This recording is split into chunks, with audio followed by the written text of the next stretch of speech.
You ready, Jake? Hey, I'm ready. All right, we're ready. All right, everybody, welcome to episode 12. As you can see from the flag in the back, if you haven't picked up on that yet after episode 12, I'm sure the Marines haven't figured it out yet, but we have another. They're too busy eating crowns. Yeah, true, and they can't really read or anything like that. But we have another Navy guest for Pours with Patriots, episode 12. Former Petty Officer, Second Class Aviation Warfare Specialist, Surface Warfare Specialist, Jacob Shockley. And yes, the Navy has the longest, most ridiculous ranks I've ever heard of. So we'll just, Petty. Is it all right to say Petty Officer, Second Class? Yeah. That's okay, good. I don't want to offend you, and for all the folks that don't know Navy rank, E5, correct? Yes. Okay. So it's so much easier just to say that, like Sergeant, But the Navy has to make things difficult, which is cool. But welcome, everybody. Welcome to episode 12. Super excited about it. Super excited to have Jake on. He's been ducking me for a little bit, so we finally got him on here. You rescheduled me. I know, I did, actually. I did. Which is good. Thanks for being flexible. So we'll start off with our first quote, and then we'll immediately go into the first whiskey of the night, because thanks to Jason Stokes. It's one of the things he's stuck his foot in the ground about. He says he's not cooking for us bread anymore unless we do that. So we'll start off the first quote. Found some good ones about aviation, so we'll start off with a good one that I thought was great for a mechanic. Designed by computers, built by robots, broken by pilots, and fixed by mechanics. And so, as you probably can figure, Jake used to be a mechanic in the Air Force. I mean, the Navy. I'm sorry. The same thing pretty much, but one's on the ship, one's not. Yeah, they stay at home. Who has better aircraft? We fly the same thing. They just fly it 20 years later. Yeah, that's probably true. That is true. They have some. So it all is the same aircraft now, isn't it? I mean, pretty much. Yeah, it is. Yeah, that's true. We have some more specific aircraft questions that we're going to get to later that are very important and are totally geared around me recently seeing the new Top Gun. So we'll wait for those later on. But we'll start off with our first featured whiskey, which Jake brought with him.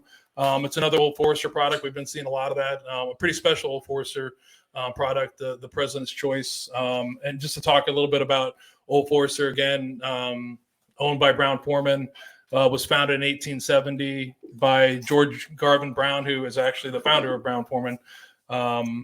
What's cool about Old Forester, one of their claims of fame is they were one of the 6 distilleries to receive a license to continue to produce whiskey during Prohibition for medicinal purposes. I still think that's happening all the time, for medicinal purposes. They have a couple of different places they distill at the Brown Forman distillery in Shively, and then also at the Old Forester Distilling Company down in Louisville on Whiskey Row, which is a pretty amazing place. You haven't been there. But the President's Choice selection was introduced by the president at the time, which was George Brown, I think the second, in 1946. These were barrels that he specifically picked. He did that up until his death in 1969. And then Brown Forman decided to bring that back when they launched the new facility on Whiskey Row in 2018. They brought back what many of us have had the pleasure to enjoy and have tonight, which is exciting. They brought that back. And right now, the president of Old Forester still picks those.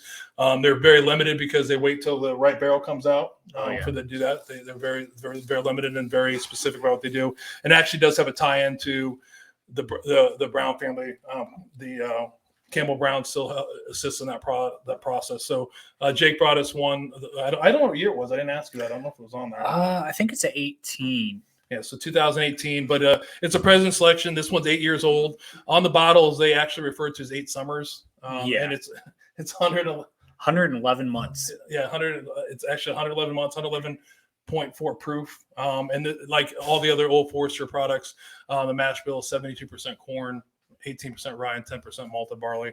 And thanks for bringing that. Good way to start. Yeah, great. Thank you for having me. And evidently, he's had the second featured whiskey that we're gonna have, and I'll let him save that for later. But he wasn't very happy about that, but that's all right. We'll make our way through it. So, actually, episode 12, I'm super excited for a couple reasons.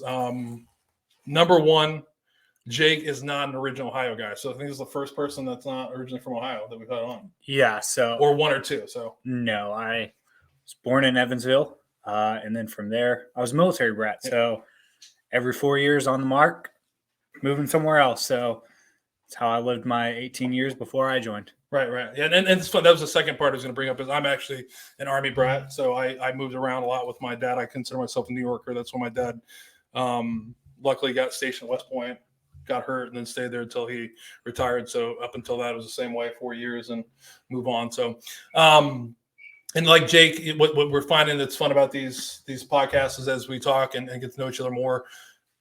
You had both parents, or both fathers, your father and your stepfather, that both were in the military, right? Yeah. So my stepfather, he was on submarines, and my dad, he was a Seabee. So both Navy. Both Navy. Oh, so that's why you got the. I was always told I wasn't good enough to join the Navy, so I joined the Navy. It's a good reason, yeah. Yeah. Oh, that makes sense. I mean, and if you see the theme, a lot of people that are in the military or went in the military, there's something that drives them that. So I guess two fathers in the Navy would be a good way to send you to the Navy. Yeah, I wanted to be a Seabee, so I wanted to be a mechanic. Always when I grew up in high school, I was always in mechanic class, and then so I said I wanted to be a Seabee. I wanted to follow my dad's footsteps, and then just outrank him, and then be good enough. And then I went and took my test, and they said, "Hey, you're not smart enough to be a mechanic." So I went back for a second time, and I wasn't smart enough to be a mechanic. So I went to be a mechanic on an airplane instead. But yeah, I can't understand it. So because I was thinking like Seabees, they have a pretty extensive job. I mean, they do some pretty amazing things. We had a guest who does kind of the same thing in the Air Force, Phil. But then when you were telling me that, or sent me that story, we chatted a little bit about it. I was like, he's not good enough to do that on land, but let's let him be responsible for aircraft that people are going to go on. That's a weird... I can't let you drive around a car on a daily basis on the land, but I can let an airplane go fly. That I get in the cockpit, I turn on and make sure it's all good. But that I'm okay to do. But yeah, I can't let you go drive your own car. You couldn't drive a boat to the shore. They're like, no. You can't, or drive a backhoe, but you could, Right. I could go fix the airplane. It's military logic. It makes a lot of sense. But so much. And actually, it's funny. Like as you do these things, like Jason had sent me a article recently in I think it was like history or military.com or something. And they're actually the military is now, because of low recruiting numbers, and I think it's specifically the Army, is now doing waivers for people that are overweight and under scoring on the ASVAB. That's crazy. Yeah. I mean, how many people did you see in the military who were in jobs who they had no business of doing because of their ASVAB score and they weren't competent in it? Yeah. But now we're going to allow somebody who can't score high enough to go do that job. Yeah, it was pretty interesting because I read about I immediately got it. And like most people with social media, I immediately freak out. And I was probably drinking whiskey at the time and started making all kinds of comments about this is bullshit and this is ridiculous and all this kind of stuff. And then I'm glad I'm not in the military. And then Jason's, of course, saying he can't wait to retire. But remember, if his company commander is watching, he's going to give you a solid 2 more years before he retires. But then I actually read the article this morning. Like most people don't. Like you eventually read it. And you say that, but it's kind of like a boot camp. So what they're doing is the people that are overweight, they're giving them like a trial period. Mm-hmm. And then they have, don't quote me, but I think it's like 4 to 6 weeks. They have to drop down to being at least 2% over the requirement. They're doing the same thing they asked about. They're taking them and doing that. And if they don't meet that requirement, they're not getting in. So I thought when I read that, I was like, way to go, Jason, get me hyped up for nothing. But I think, I don't know. I mean, if it's a way to attack, that was what you said, you're right. I think there are a lot of people that have the assumption that military, you don't have to be smart to be in the military, which I think is a huge farce. Right. There's a lot of smart people in the military. Putting them in the right place is a big problem in the military, in my opinion, just because let's shove them in the military. Let's get them in as fast as we can. Let's get them in. And then now they're in a job that they should have never been put in. Yeah. Whereas we should have let them wait 4 months to join a job that they actually were fit for and know something about. Or want to do it. Yeah. So for me, I ended up being a mechanic. So it worked out in my favor, but I knew a bunch of people who they had no business doing what they were doing, but they were shoved into the military so quickly to get the numbers in. So this is a new stance. Jake is taking a hard knock at the recruiting command. I love it. No, but it's true. There's a lot of people, if you talk to them, and people don't know the ASVAB is a test you take to determine what your skill set or your job will be, what you're able jobs you're able to do. Yeah, you're able to do. Right. And then a lot of the time, the military, whatever branch it is, can lure you into a different branch with bonuses, or they just may say, hey, we don't want to wait 3 months. So yeah, that is right. That is interesting. That would be interesting to see how people went in and really didn't want. But I've seen it both ways. I've seen people that have been super smart who could done anything, and they're like, I want to be an infantryman, or right. Or I've also seen that some really, really smart people who are just putting bombs on jet. Yeah. Just 1, 2, 3 lift. Yeah. So, I mean, it goes both ways. Yeah. Yeah. And you hope that anything that they're doing what they want to do and have passion for. Mm-hmm. But, that's obviously we know the Seabees was your number one and it happened. So I'm sensing a little, you're still not happy about that? No, I really enjoyed my job as an aircraft mechanic. And, if it wasn't for that, I had a lot of confidence in myself coming through there. I started as an E1. That was real hard coming in through an E1. And then you're told just to lay low in boot camp. And what do they do out of boot camp? You fold laundry, you get rank. Yeah. So I didn't do any of that because I wanted to lay low. And then next thing I know, people are getting rank because they folded clothes. And I wish I folded clothes. Yeah. So you take those small lessons of just inserting yourself, and from there you start inserting yourself a little bit too late, but from there I became a plane captain. Right. You just see the picture, like it's pretty cool when your name is on an F-18 aircraft. That looks pretty cool. I got to tell you, that was I've had my name on a Humvee before, and I was kind of like, that's cool, but I'm like, God damn it, F-18 Hornet. You like look there and you see it, and you're just like, that's pretty cool. And there's a picture in there. You can see that he sent that. I thought that was one of the coolest pictures I've seen. Yeah. I looked at it because I was making sure he didn't like Photoshop it in there. So do you know what that means? No. Okay. So to become a plane captain, it's actually a very hard process. Not just anybody gets to do it. You got to be a part of a certain part of the Navy in a certain shop. I mean, you can get it outside of the Navy, but you're not going to get your name on a jet. So I'm in the line shack is what they call it. And it's not easy to become a plane captain. You've got to know every emergency procedure that there is if something were to go wrong with the jet. And you are the one responsible for that jet and the safety of the jet. If you just walk up upon the jet and you're at the wrong point, it's my job to stop you. I have complete control over that jet. And so once you get that qualification, I mean, you got to go through boards, you got to go through tests. And you think of those things, you think, oh, he's getting rank. No, you don't get anything out of it. You put it on your eval and that's about it. But once you do get that qualification, depending on how many people are on there, there's only 12 jets. Right. And so your name goes on a jet, you've done something right. And there's 30 to 35 people in your line shack, so to speak. And you've got to basically be in there at the right time to get your name on a jet because you move to your shop after that because now you have the qualification. Right. So that's how you get your name on the side of a jet, or you become a Sailor of the Year. And I'm sure you guys have an of the Year award. And there's some cool things like this. I think the Sailor of the Year of the Navy, they get a flight on the F-8. They get a flight in the aircraft and all that kind of. That was a goal of mine, was to get a flight. And when I was up for it, I ended up making rank. And made rank on a little decision the Navy made to try to help people make rank. And I would have rather not made rank, got my flight, and got capped to the next rank and paid the next day. So how long is the flight that you get for that? Do you know? It's a good 30, 45 minutes. Right. You're up there a good whole flight. They take you around, they take you up, they do loops, they do all that stuff. And you got to go to classes and everything on what to do in the air. So Sailor of the Navy gets to go. Miles Teller or Tom Cruise, they get to go too. So we'll talk about that later. Yeah. But we'll get into it. He has alluded that he spent a lot of time around aircraft, but like I said before, it's some similarities. He spent a lot of time in Texas. I lived in Texas before I moved here. He graduated from Canepa High School, which is just outside of San Antonio, in 2011. And if you know Jake, he's a quiet guy, and it kind of makes sense. But his graduating class was 12 people. One of them being your stepsister, right? Yeah, one was my stepsister, and so 11 people. That's 11 people, and I graduated from my grandma's class. think about that. That's a lot. We should be drinking more whiskey. Just think about that. That's.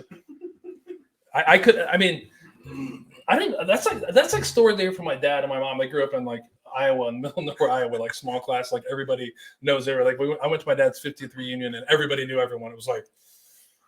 So because I was in the military, it actually was a really funny story, and this is probably pretty embarrassing to share, but I'll share it.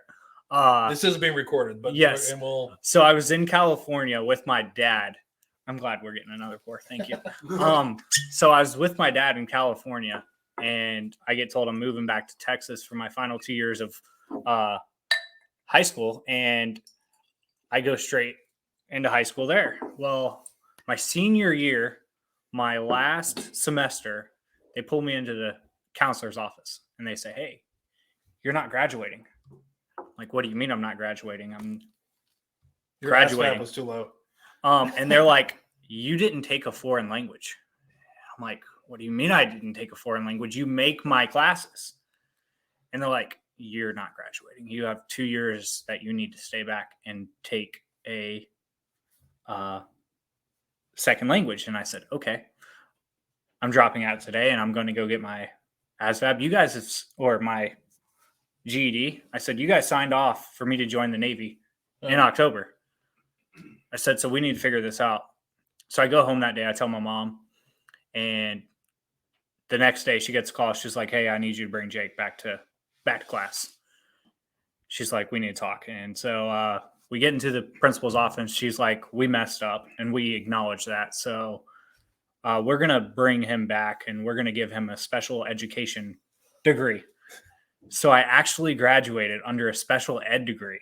There you go. Because the school messed up. Did they give you a ride in the short bus? I had to do it. I'm sorry, but I had to. We only had 12 people. That's all we had. We only had short buses. I couldn't help myself on that one. Sorry. Although that is very. The short bus reference is very. So yes, I did get a ride in the short bus. Very bad. And I shouldn't have said it, but it's okay. Sorry. I understand. So yes, I did get to ride the short bus, but I did graduate on time, which is what got me into the Navy. So that's all that mattered to me. So how many different schools in that whole time when you were moving around? Oh, that's a hard question. So that'd be at least 6 or 7 different schools. I mean, because you switch 3 for just elementary to high school. Right. And then high school is split in half. Middle school is split in half. I mean, like different places, like from. Oh, that's what I mean. So, okay. So I was in Georgia for some of it, Oklahoma, Texas, California, Virginia Beach. So 5 different places. Right. Yeah. I moved like when I moved back to New York, not back to New York when I was in the 5th grade. So before that was Germany and then Virginia, Fort Lee. So it's always interesting. I remember like it was interesting. My father had a freak accident where he got hurt and he was actually able to stay there longer. But that was always my fear. Like growing up was, were you reluctant to make friends because you knew you were going to leave? So I was very quiet as a kid. I didn't ever make friends. And to be quite honest with you, do you know how many people I talked to from high school?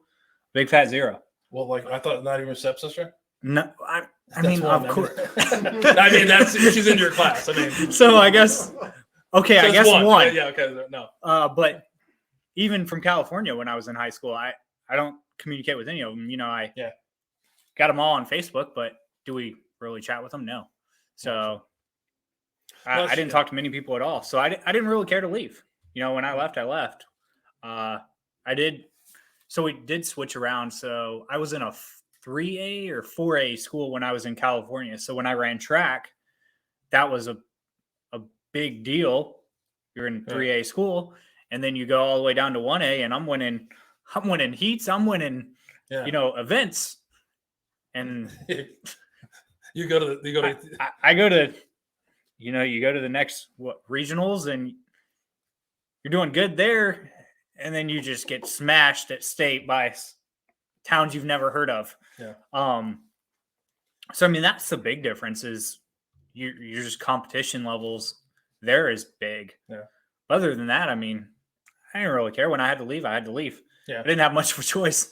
No, that's true. Like, and it's funny. I was really, it's interesting. Like my sister, ended up going to high school the same place I did. Just there's some like continuity. But when I had my kids, that's one of the things I was really wanting to do is to have that high school experience where they, stayed with their whole class and they were super close. Because even when you move in fifth grade to somewhere, these people have been together for a long time. So it's like one of those things you always kind of feel like an outsider. And then, I'm not quiet.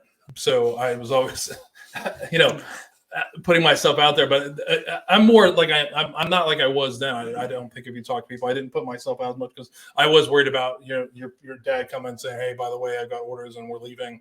So you always were kind of protecting yourself. And that was one of the things I tried to do with my kids to do that, which was we did well up until 2014 and decided I came home, some job opportunities and told my kids that they were moving and was really worried about that because my oldest son was going to be a freshman in high school, and I thought I ruined their life. And I was like, "You didn't ruin your life. Now you're getting tough. Finally, like now you know what it felt like to, No, but it is true. Like high school is a weird thing. Like I talked to maybe 4 people from high school. I mean, I didn't want to. Not my stepsister because I don't have a stepsister, but yeah. So my kids, we haven't got there yet, but they're 3 and 1, and that's something I didn't want to put them through. Mm-hmm. When I decided I was going to get out, that was one of the biggest factors was I didn't want to be away from. So I was about to go back to sea duty, and I didn't want to get out. So it was a hard balance between getting out and being with family and staying in. And that's ultimately the reason I ended up getting out was because I wanted to come be with family. Yeah. I'm a family man at heart. You scroll through my Facebook and you'll see nothing but family. And whiskey. And whiskey. But more family than more anything. whiskey than family, but if you tell me the truth. If I was like, Jake, show me your phone, your first 15 photos, guarantee you the first at one's least 14 are going to be whiskey. No. Somebody asked me the other day to show pictures of my son, and I had it took me 20 minutes to find my youngest. I was like, and the person's like, is that all whiskey? I was like, don't judge me. Like, no.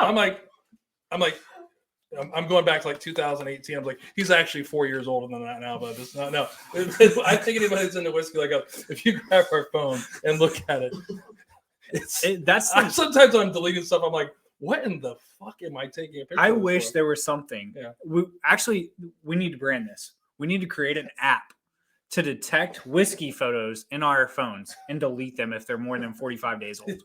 But you don't want to, though. Yeah. I mean, but you like to look back and I would lose 2,000 photos in no time. You got to get bigger,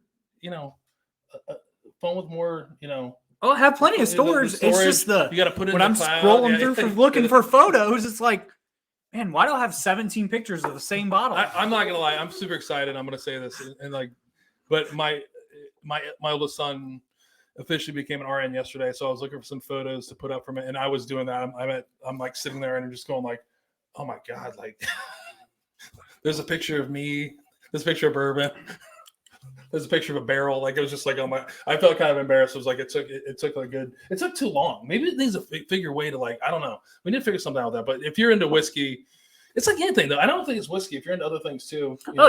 Car parts. I used to collect NASCAR stuff. Right. I used to have a really big NASCAR collection, and I sold it all off. It was Jimmy Johnson. Sold it all off, and now you'll find it's all in bourbon. So we get back to bourbon.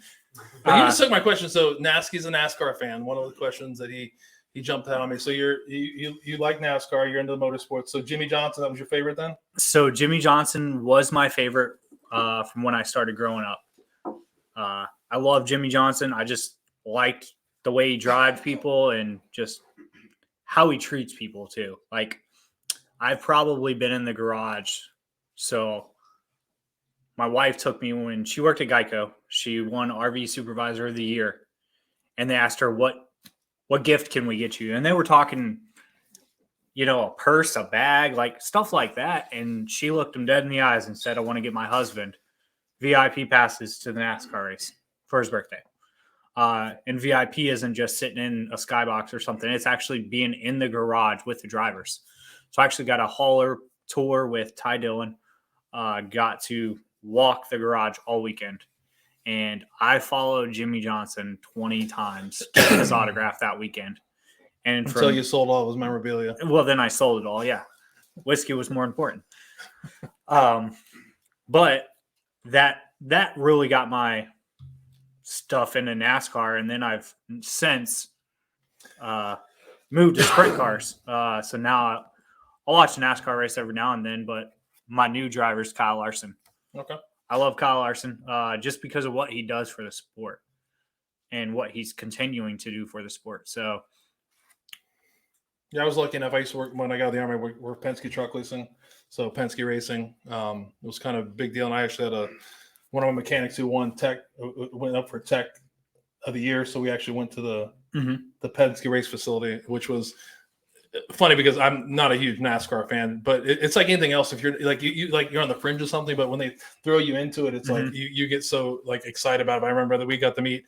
I can't remember the driver was the NASCAR, but the IndyCar was Hilo Cassaneveras at the time, and Sam Hornish. I remember that because I'd been to a race or something. But they take us around, and they're all we were able to like literally touch like every NASCAR car, which I was shocked. There's so many of them for different races, and it's really cool if you ever get the back tour stuff. But then they take us to the Indy cars, and I see this thing, and of course, me happening to be me, I was like, oh my gosh, I want to try to get into this Indy car. You know what I mean? And everyone, the team manager's like, you're not going to fit in that, and I'm like, I can fit in that, and like, so I'm trying to get into it, and I'm not joking. Here comes Hilo Cassaneveras because he was supposed to meet us, and I see him, and it was like a guy from Willy Wonka. He was so small. I was like, oh my god, they are tiny. And he literally looks at me. He's like, don't break anything because it's his car. He's like, you're not gonna fit in there. I was like, I'm gonna fit in there. And he's like, no, you're not. And it's like climb out of it all. And I was literally the only person in the whole tour that was able to get in there, like taking pictures. I was just like, I mean, I look over and I'm like, I mean, he was the smallest man I've ever seen. It's like a jockey. It was like, but I mean, it was so cool. Like after that, I can't tell you. I'm not a big motorsports person. I've recently gotten to F1 because of Netflix. But before that, after that, I remember after meeting him and going to the facility, I was like, found myself rooting for Penske, and it's always fun to see him. So look up Rico Abreu. He's a little person. Like he's a little person. I mean, like like he fits under this table, little. But we're talking about a lot of things we probably shouldn't talk. Is he a driver or he's a driver? Okay. But he drives midgets, he drives sprint cars, and they have to make special accommodations for him. And he went and drove NASCAR one year as a driver for diversity. And awesome dude. And I went to the Chili Bowl this past year, and I've never seen fans so wild for him when he's on the track. You're at a sprint car race, and there's a lot of fans for Rico, but while you're at the Chili Bowl, those fans go crazy for him. He's just loved. Yeah, motorsports are fun. I mean, like if you're not into I was luckily, like I said, able to get some pretty cool tickets when we're at the Texas Motor Speedway and going that. It's really cool. And then being able to, our area office is like I think turn 3 or something, so you could go up there and watch the race from there and listen to the feeds, which is cool. But I'm more into F1 now. I don't know why it is. I like the drama. I like the drama.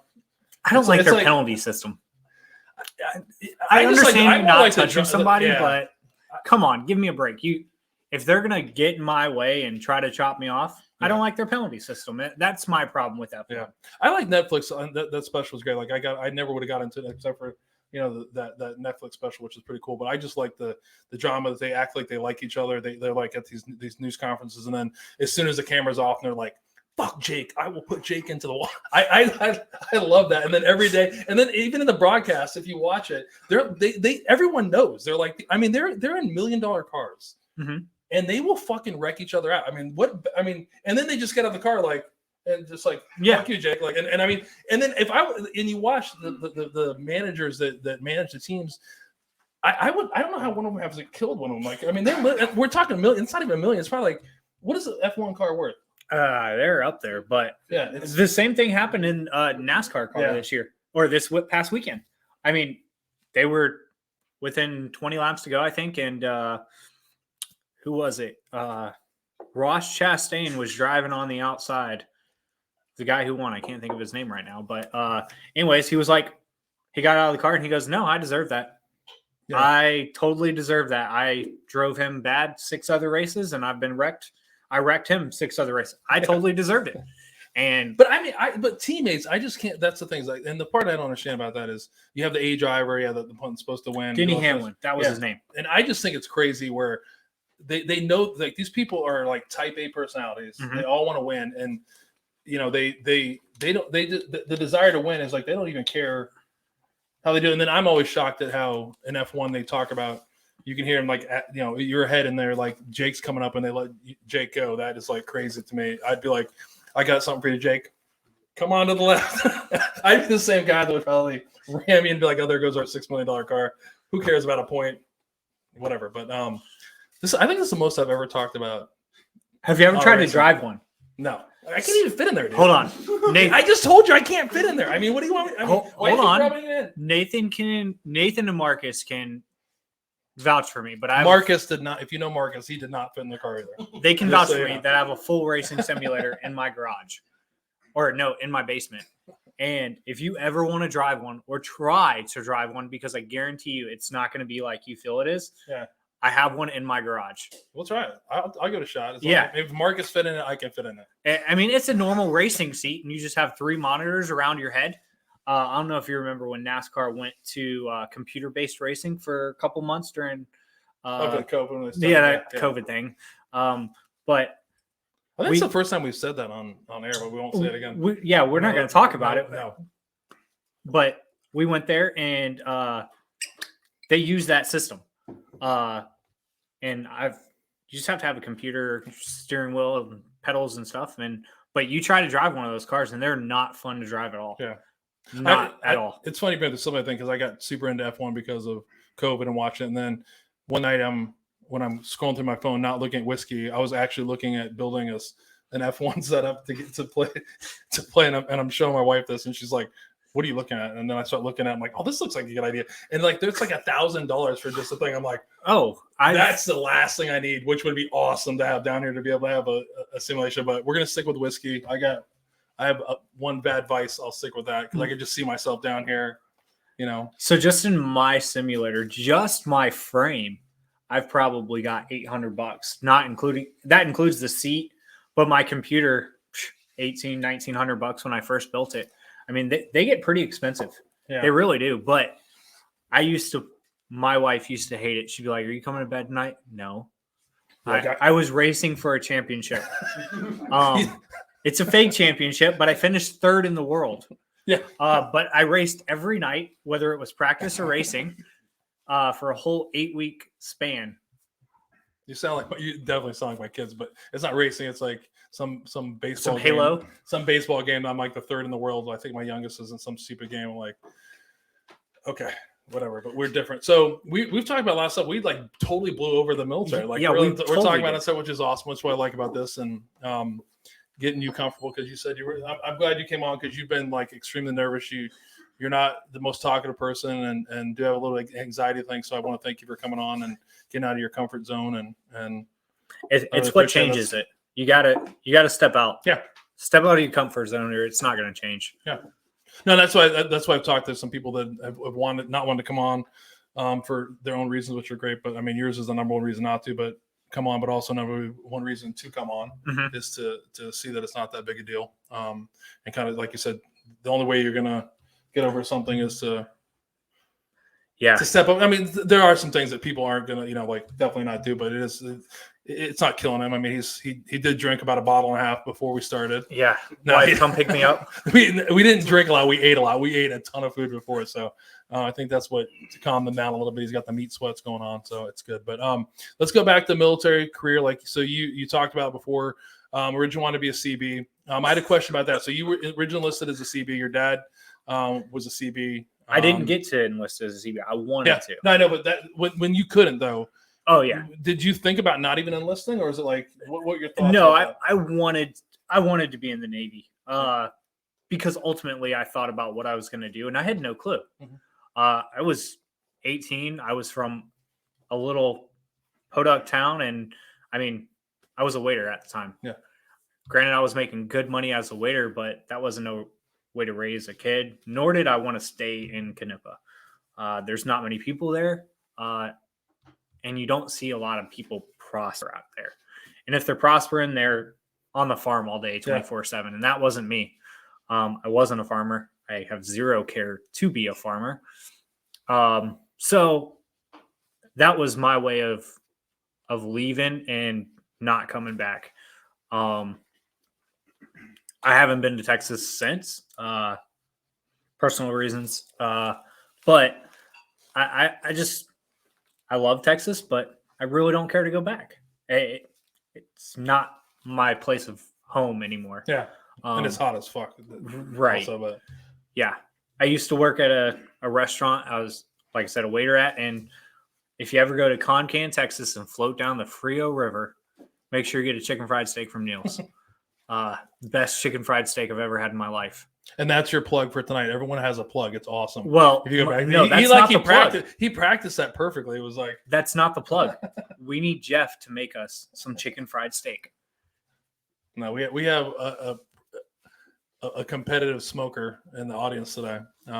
He's the reason we have the meat sweats part of it. But yeah, he didn't cook tonight. We had to reheat him, but that's still pretty good, by the way. Oh yeah, thanks, Chef. That's why I almost fell asleep. Took a nap before. I feel like it's Thanksgiving. We eat so much. Oh yeah. We would compare it to being the Texas State Brazil or Brazilian steakhouse. That's how much meat everyone's got the meat sweats. But yes, if you're the amount of food on the table. Yeah, if you're wondering, Jason is still eating. It's one of the things he's still walking around. He hasn't stopped. Yeah, he's actually took a break. He's like, "What are you talking about?" He'll be up in about 5 minutes eating more. But no, that's cool. So that's one thing I thought about. It's like it's a common denominator about a couple things. It's like it's great to see, and why I get frustrated a little bit too is like, if you talk to veterans, all of us have had some type of adverse, things didn't always go our way. And it's so funny that a lot of these things we seem to be able to make it through and things work out for us. And then, years later where, we do stupid things like committing suicide because we can't handle things. But, there's a lot of things that we had some of the guests on, and that's one of the things too, your dad's a CB, you want to be a CB. It doesn't work out for you. And a lot of people would just say, fuck it, I'm not doing this. And so that takes a lot of, a lot of courage and you bring up suicide, and so I'm going to go ahead and jump into that. It's one of the things we've talked about. Yeah, I had a sailor, so I was an E5, and I ran the Gedunk, and I'm going to hop over. He's going all over everyone. I am going all over the map, but you brought it up. So I had a sailor. He came to me and he said, "Hey man, I'm having some problems." And I said, "What's up?" He goes, "I can't budget my money." I'm like, "What do you mean you can't budget your money?" He goes, "I'm in over my head." So I was like, all right, let's sit down. Let's do your budget.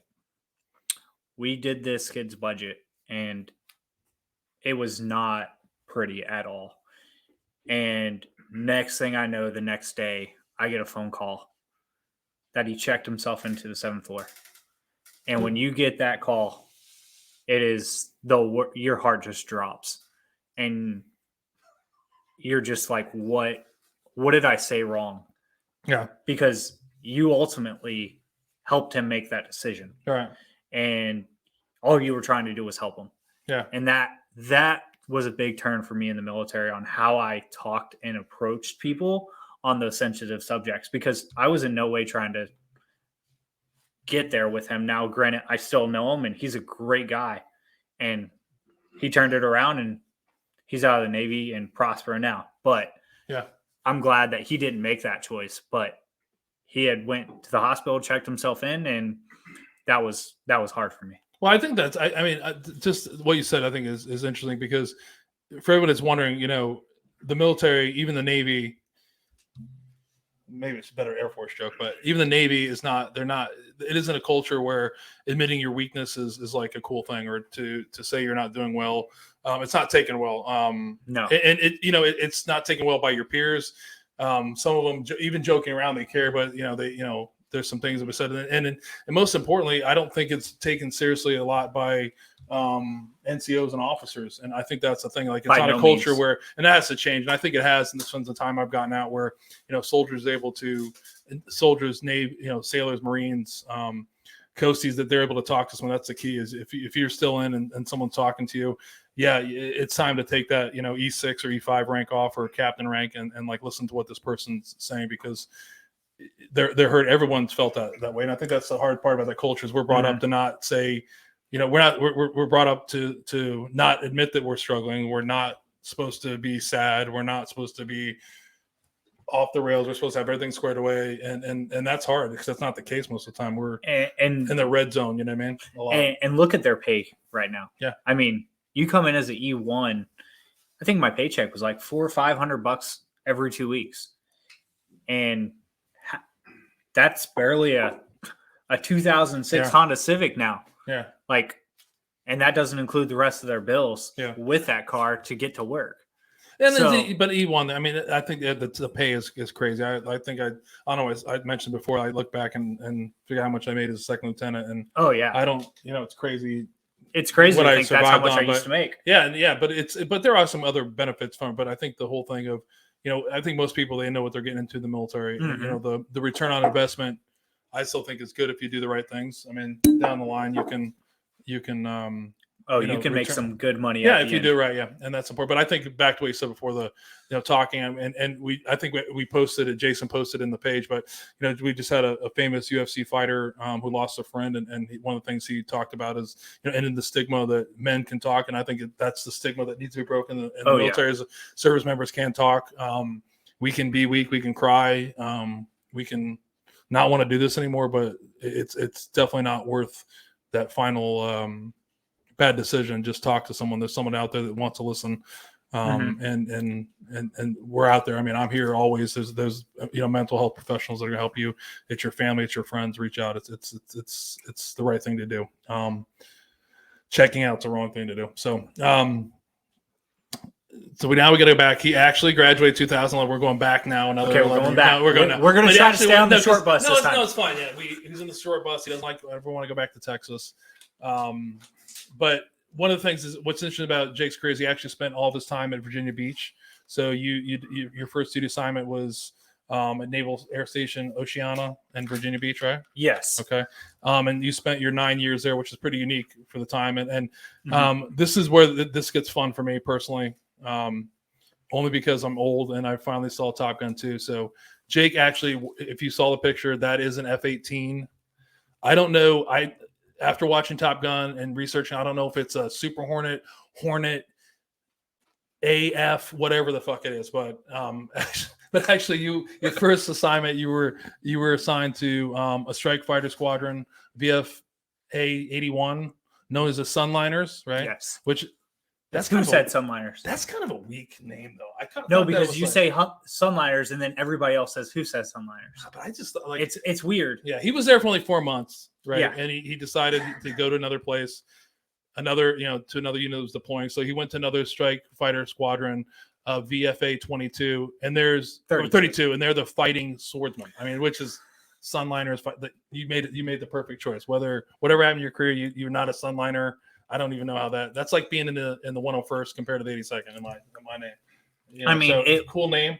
It's a lion holding a sword. That's the logo versus a V that's orange. Don't ruin it for me. I'm going off the name. I'm not going off to the patch and all that kind of stuff. But so you go to the fighting swordsman.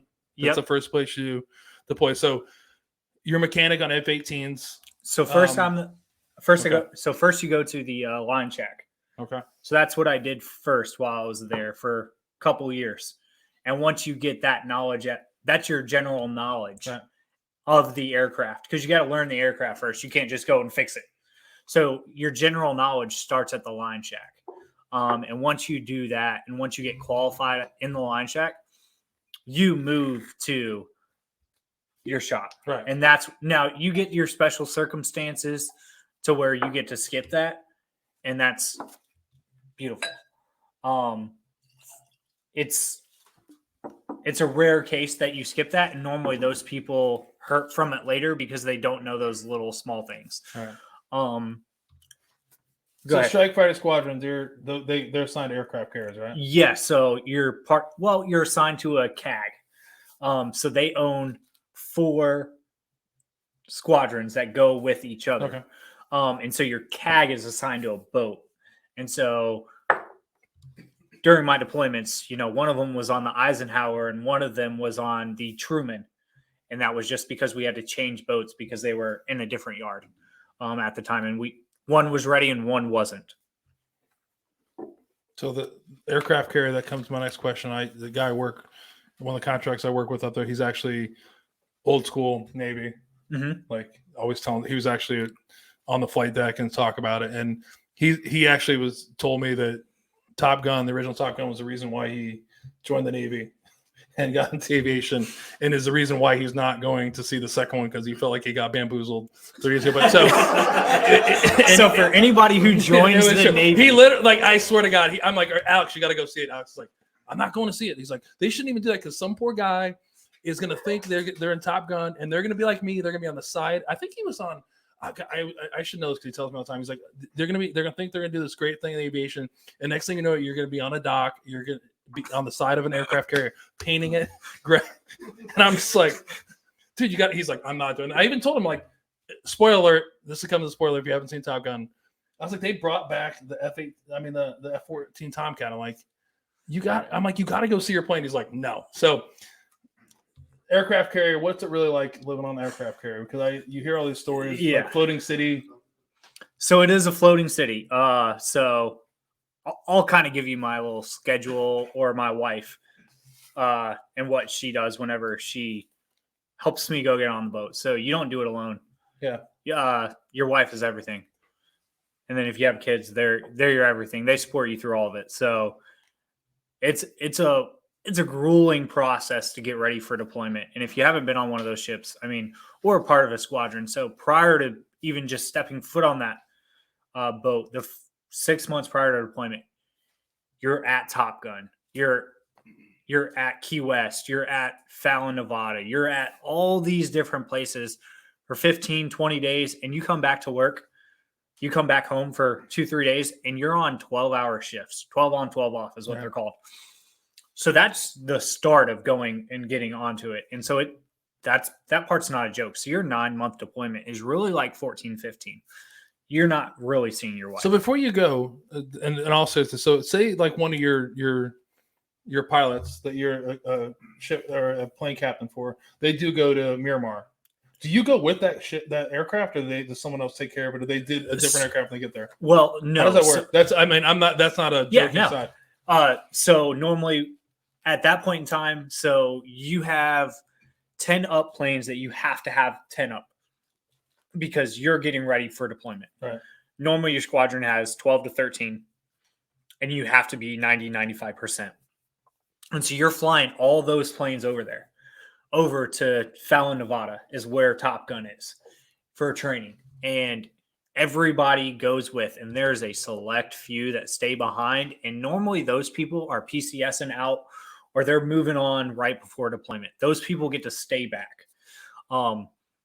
Everybody goes there. You're there working 12 on, 12 off. If you know anything about 12 on, that 12 off, that's 16 hours a day. Yeah, I know. It's supposed to be 12. It's crazy how that works. But it's 16-hour days. And you're there. He did ride the short, but no, I know what he's saying. He's not literally saying that. He is, but I think it's the truth. Yeah. Yeah. No, it ends up being a lot longer than it actually. Because you got to show up early. Yeah. You got to make sure you got all your tools. Because if you don't have one of those tools, and you have to go let somebody know that you're missing a tool, everything's shut down. Yeah. The whole flight line gets shut down until you find that tool. So if you lose a tool, it is the worst thing, especially on those missions. You've got to go. Everybody stops what they're doing. Everybody gets a full tool count. Make sure it's not in their box. And then you've got to go walk the line. And if it's at night, you've got to all have flashlights in your hand and just walk looking for a single tool. I just again, it goes back to the guy I know talking about the same thing about being on a flight deck talking about. He's like, if you watch Top Gun, it's nothing. And I'm like, did I know that? Like, but my question is like, how did you not realize that? Because I was old enough to I had to realize that, like, every time an aircraft comes back, like the whole crew doesn't run to that guy, like, and gal and hug him and all that kind of stuff. And it just, like, I can't tell how much time I spent, like, on the flight deck picking up, like, the tiniest pieces of stuff, just like, it was like, and he's just like, and I'm like, you got to watch. He's like, no, because I think deep down inside he's gonna he might want to like re-sign up. So it's like, what he's talking about going and picking up that stuff, literally, you get to the line shack. So line shack's in charge of those planes, which means they're in charge of that Right. deck and making sure everything's clean. I remember 2-3 months of my early line shack career pulling around this 55-gallon drum that has a vacuum cleaner on top of it. And you're there with a little shop vac sucking everything out. Let it rain, bud. You think that helps you stop? Oh no. You are there sucking water. I think it's one of those things. I think it's interesting to me. I mean, like everyone thinks of the pilot, they just see the pilots and all the glory and all that kind of stuff. But I feel like they just walk out like they're like the superstars. They just walk out like, because I know a pilot's not out there doing the same thing. They just come out, they're like, hey, how's it going? Yeah, tap it in here. We'll be the cool kids. But to make that whole thing happen is pretty amazing. And guys like you, it's like that's why I picked that one quote. I thought it was great. Pilots, everybody loves pilots, and we had a pilot, an Army pilot on last week, and then we've had Jason on before, so I think it's the same thing as it's pretty amazing what you do and everything that goes behind the scenes. I think a lot of people think the military is always this glorious job of doing stuff and like picking up rocks in the motor pool. So something I didn't send you. Cleaning out drip pans in the motor pool. Yeah, something I didn't send you. I have probably a 10-minute video of what a plane captain does. How they start the engine. Post it. Oh, I was getting there. Post it. I will post it for everybody to see. And the two pilots, I asked them if they'd do it because my mom always asked me, what do you do? What do you do? What do you do? So you talk to the pilots, they wear a GoPro.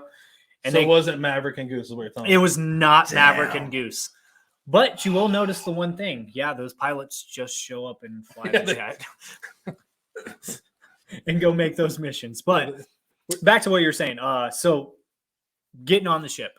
Yeah. So like what's life? I mean, is it because I've always heard like aircraft carriers a lot more room, a lot better conditions. That's what I've always heard from you. Are you talking about Willy Wonka's chocolate factory? Because no. It's as a 6-foot guy getting into that bed. 6 foot, I think he's pushing it. It's more like 5'10" maybe. 5'11" and a half. All right. Thank you. So he said he could fit in an Indy car, so good 5'9", 5'10" maybe. No. So anyways, the bed. That's your lifeline. And I brought on a California King memory foam mattress that doesn't fit, folded it in half, and made my bed weigh 55 pounds because I wanted to sleep good at night. Are you were you hot bunking at that point? Did you have your own? No, you do not hot bunk. Okay. And if you do try to hot bunk, I don't want to feel your pain because I think like this. You get pulled out of your rack. Yeah, but some of the subs they still have that where you're like, I mean, there was times where you're out of water, where the water cleaners aren't working, and you have to shower from 11 p.m. to 12 p.m. and that's your only time to shower all day long. And if you don't get a shower in there, don't try to get a shower in then because it's not going to happen anyway. So you've wasted your time. And then the Navy still has there's definitely different living standards on the ships between enlisted and officers, right? That's still kind of a thing that's going on. We're sitting in the officer suite right now is what we're sitting in because my bed. A lot of whiskey here down here too. Like, no, there's hopefully, not. If they have this much whiskey on the Navy ship, I screwed up. I should have joined the Navy. Yeah. No, but for real, they have their own little 2-bunk little room off by themselves. Right. Whereas enlisted, I slept with 64 dudes. Yeah. And 3 rack settings. And you had somebody below you, somebody above you, wherever you were. And you didn't have more than 2 foot in between your racks. Right. And you're in I think it's a twin full or a twin XL twin, something like that. That's what you have. And your space, I'm sure you slept in one of those at some point during your career. You don't have a lot of space. And so you maximize that space. You get a locker and you get your rack. But your rack, you got to hold all your food. You got to hold all your uniforms and then your computer. And that's about it. I mean, unless you were in a nice shop that had a lot of room, you didn't have a lot of storage really to put Yeah. stuff. Well, that's what I was asked, because I always think like, you look at, I've known people that were in the Navy and the smaller vessels and things like that, and I was like, you see like the aircraft carrier if you've never seen one in person, it's pretty impressive. They're huge, but you always think like there's got to have enough, more room. But apparently, I was wrong. Enlisted does not. I mean, you got to think. No, I hear you. What is it? 6,000 people on one of those? I mean, you've got a lot of people. And that's crazy amount of people. That's the number now, like 6,000. Yeah, I think it's pretty close to that. So, I mean, and you got to think half of those people are awake during the day versus at night. Yeah. So that's how many people they got to feed. Your cafeteria, you got 2 cafeterias. You got a hot cafeteria and you got a cold cafeteria. And what I mean by hot is they got chicken and chicken and chicken and spaghetti. No spaghetti. No spaghetti for us. Wow. It was either chicken That's tenders. what the Army. We didn't get the chicken. We got spaghetti. I wish we got spaghetti. I would have loved spaghetti and salad. That's probably like. And then your other one, you got random stuff. So that's where you'd get your fish and rice or your salad or whatever. But I mean, you had your quick line and then you had your slow line. Also on the quick line, you have a lot of corn dogs.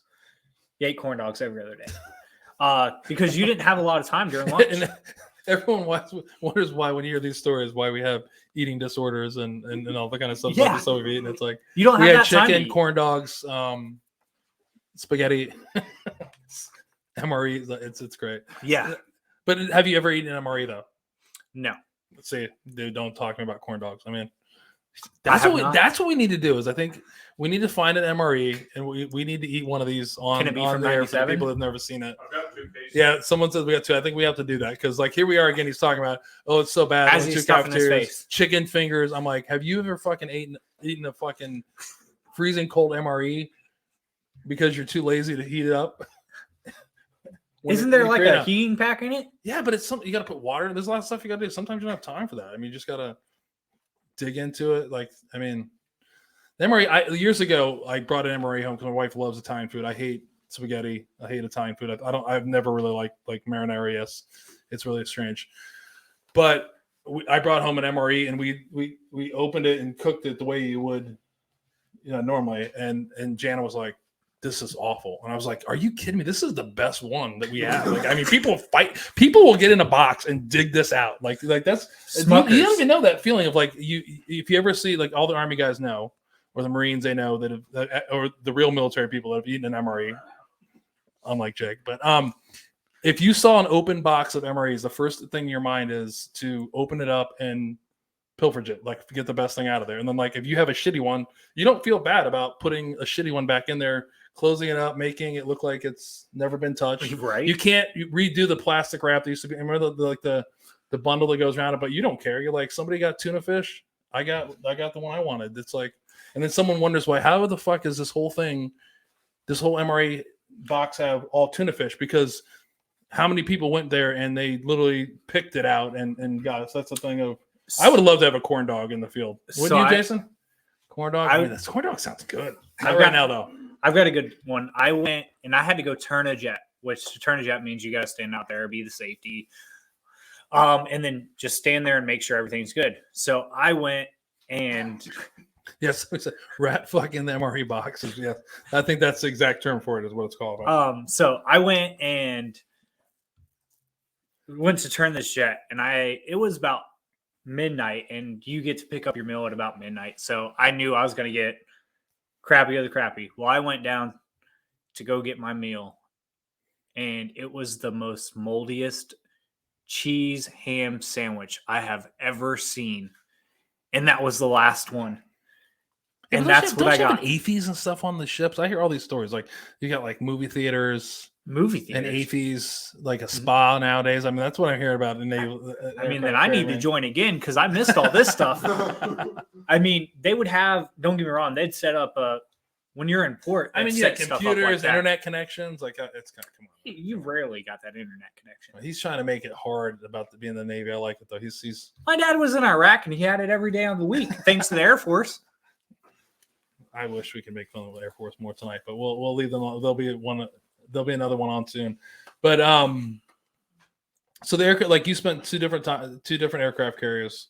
And a couple of times, like we've been bouncing around, which is awesome. That we're not turning to a script. It's fun to bounce around. I enjoy it. But you've deployed a couple of times with the strike fighter squadrons, and you've been responsible for planes that have been.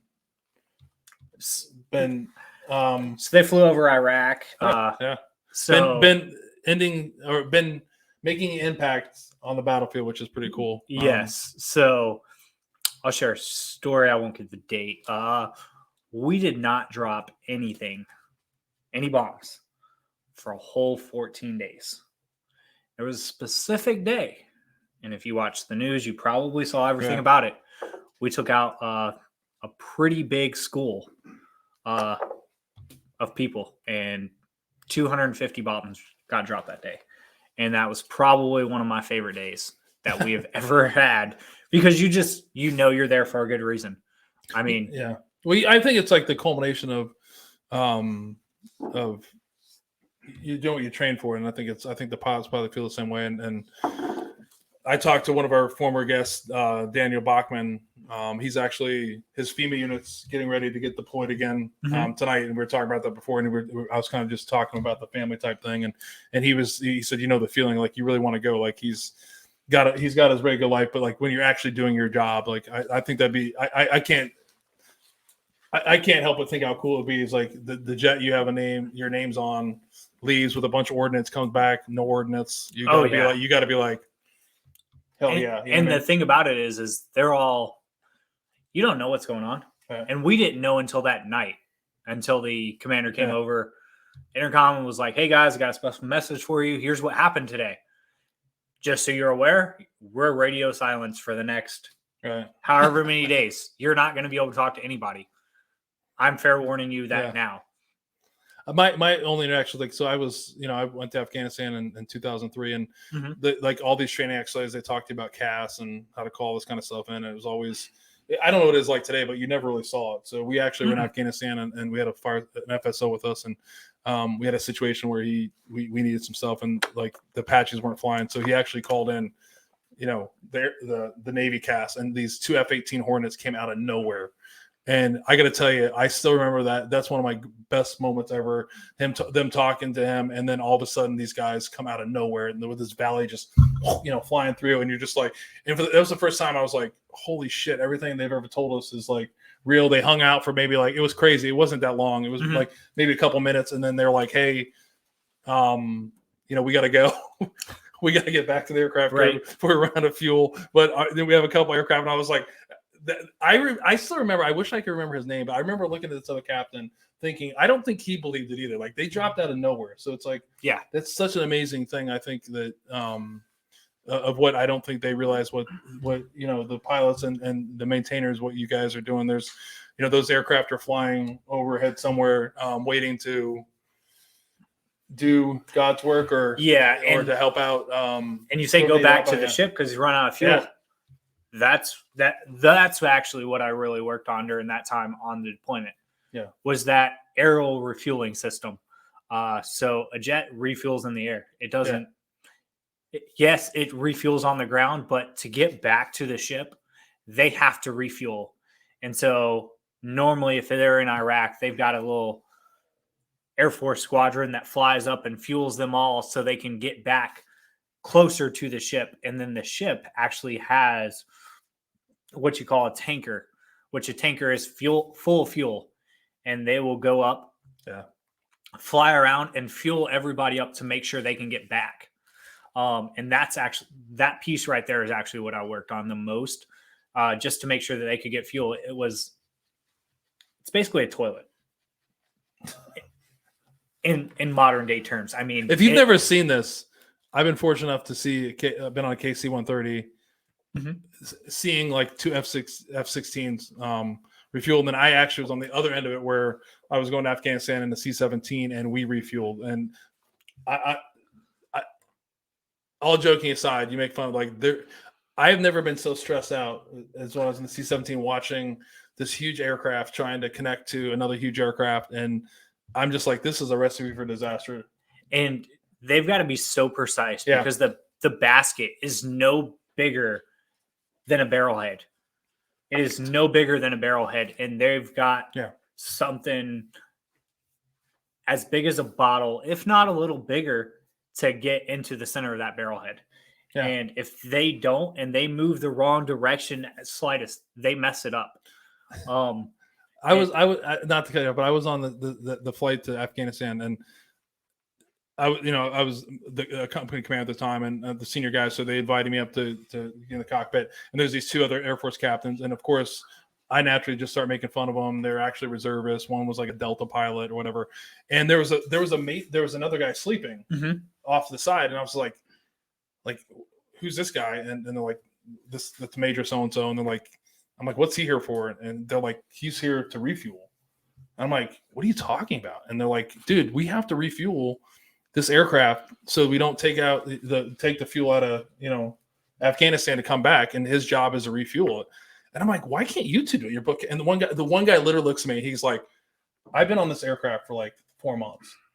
Like, I'm not refueling this thing. The other guy's like, I've only been doing it for you. I'm like, and I thought they were fucking with me. Like, I really did. And then it got time to do it. So I'm sitting in like this jump seat, and the one captain's like, hey, wake up the major. And so I wake him up, and the guy gets up, and he's like, wakes up. It's like, I'm like, hey, sir, which I don't think he knew how to react, because the Air Force, calling, their rank structure was a little different. They were calling everybody by their first name. And I'm like, are you really you're here to refuel? And he's like, yeah. He's like, these two dummies can't do it. And it was like, and I was like, oh my God, I thought that. He's like, no, I'm dead serious. And I remember, like, the guy gets up, he had his flight suit tied around his waist, like he was sleeping, gets up, puts it on, like does these like little stretch. He's like, one of the pilots like, get up. And the guy just gets out of the seat, and then out of nowhere, this like tanker shows up, and they refuel. I was like, this is fucking crazy. I'm like, this is, I don't, and I can understand like a smaller F-18, smaller, but like these F-17 or the C-17s, like it was a big, like I felt like we were gonna crash into the plane half the time. You know what I mean? So yeah, and I mean, so they actually run the same system we do in the Navy. It's the same logic. They just have more fuel. Right. So you're practically fixing the same thing, except theirs is on a jet or whatever they have that's fueling them. But all it is a little attachment to the jet. We can turn one into a fighter. Really important attachment, right? Yeah. Little wingboard attachment that just goes up on there, and you're able to siphon fuel into there and pump it out to other jets. So, I mean, and it's no more than a toilet with a thing on it to pump the fuel out. I mean, I say that, but that's how term. It's a technical term for it. Now. It's got a float switch. It's got all that stuff on it, other than the connection to the jet. That's the most important thing. And then if it gets stuck, they chop it off and bye. Yeah. And you got to put a new one on. And now when that happens, it's a bad day, because that's not fun to replace. Yeah. But that's what I became an expertise to in those two deployments. 1 year or one deployment, that's what I did in 2016. I worked on that the whole time. That was my job. Was I went up there, I made sure it was good. If it was good, my day was good. Yeah. You're good. I'm good. Time to go. And then time to go get some corn dogs. Yep. Time to go get some corn dogs. Spa. And then other times, I mean, if it comes back bad, you're running around with your head cut off, putting a new one on, because you had a spare jet ready to go in case something happened, but you don't want to. So do they always fly the same jets, even though they have the name on it? It's always the same jet. No. So they fly whatever jet they want. They're assigned to. So what's the point of them having their name on it then? There's no point. There's 0 point other than say, hey, my name's on the side of the jet. I don't get to plane captain a jet just because my name's on the side of it. It has no. I always wonder. I mean, I think that just just blew my whole mind. I like you walk out, it's got your name on it. If there's the one thing you do. So why do they put their name on it then if they're not flying the same jet all the time? It looks pretty. It does look actually pretty cool. I'm like, I told you, like that picture when your name is on a Hornet, you're like, that's pretty cool. Yeah. So when you're overseas, you actually do a bomb count on. Don't pay attention to me. I'm listening to you. I'm trying to get prep for something. You do a bomb count. You do a bomb count on the side. Now, obviously, I'm having a hard time here, everybody. Yeah. It's fine. Don't pay. Keep going. You do a bomb count on the side of it. So whenever they drop a bomb, you have your little corrosion come up and put a nice bomb sticker on the side of it, paint it on, and it stays there. So, I mean, that's what they do. I honestly, I don't know what I thought. I always thought that it's like the same jet. Like, you know, they got their all the little trinkets in there that they have. So it's just their air freshener in there to do it. But no, I get it. Which is I don't know if it's the same thing. I'm gonna ask Jason. I'm gonna look off screen. They don't put pilots' names on aircraft, do they? On Blackhawks? They actually put crew chief names on because no, see, he just literally you're like he just wanted to make sure he's like no. So Ray, they don't put your name on it. They put Jason's name on it. They put the crew chief's name on it. They put my name on in it? the active duty. Yeah. And because the crew chief actually owns that aircraft, though. That aircraft goes in phase, they go into phase. That aircraft goes wherever, they go with that aircraft. I wish that's how the Navy worked, because that would have been amazing when my name come off that jet. That'd have been great. So I think we're an hour and some time in, so we've got to get into whiskey number 2. It's a whiskey that a lot of people know about. A lot of people don't. A lot of people shy away from it, but it's always had a place in my heart. And Jake said he's had this pick and it's horrible, but he'll get over it. We got some other stuff. It's not terrible. You said it it's was terrible. You were like, spicy. no, it's fine. Spicy is not. And he's compared to one that's older. So there's we've had this one on before, an older version of it. But you know, again tonight we're the second whiskey we're going to talk about. And the reason I brought it out, it was gifted to me from Andrew. So I just want to make sure we open it up and. Gifted, I had to buy it from him, but he didn't really give it to me. But it's fine. Just make sure we open up. But I wanted to try it. I've been dying to try it, and I thought it was a good time to do that. But it's from Hotel Tango. We talked about them before. Hotel Tango is based in Indianapolis, Indiana, and it's owned by a husband and wife combo, Travis and Hillary. The distillery started in 2014. Technically, it's the first combat disabled veteran-owned distillery, and it's actually the first distillery in Indianapolis since Prohibition. The name comes from the phonetic military alphabet. So hotel is for Hillary, tango is for Travis to get figured out. I got to break it down for the Navy guy who didn't do very well in the ASVAB. So he understood that. That's you, Jake. That was me. All right. No, but and Travis is actually a highly decorated Marine infantryman who had 3 combat tours and Operation in Iraqi Freedom. And he's received an honorable discharge after he suffered from TBI and also PTSD. The pick we have today is actually from a private barrel pick that their staff did, which is from Fletcher Place, FT. They like to use the acronyms, which Jake does too when he's telling me the his bio, a lot of acronyms, which is the military loves acronyms. It was always fun to do this. But Hotel Tango, Fletcher Place. This is 125.3 proof. It's 6 years old. The mash bill is 60% corn, 36% rye, and 4% malted barley. And it's actually a sourced whiskey from MGP. So the one we had a few episodes ago, and one of the first barrel picks we had from them is actually their own juice, but this is now sourced MGP. So we're going to give it a shot. Hopefully it tastes better than what Jake told me. And sorry that this isn't scrolling at the bottom because my backup AV guy is over there eating. He's blowing it. You're blowing it. You're blowing it. You're blowing it. No, it's up. No, I'm kidding. I'm having a hard time. We're having fun here. And I don't say it's bad. It's bad. You said it wasn't. It compared to, I mean, it's a different. It was a comparative statement thing, yes.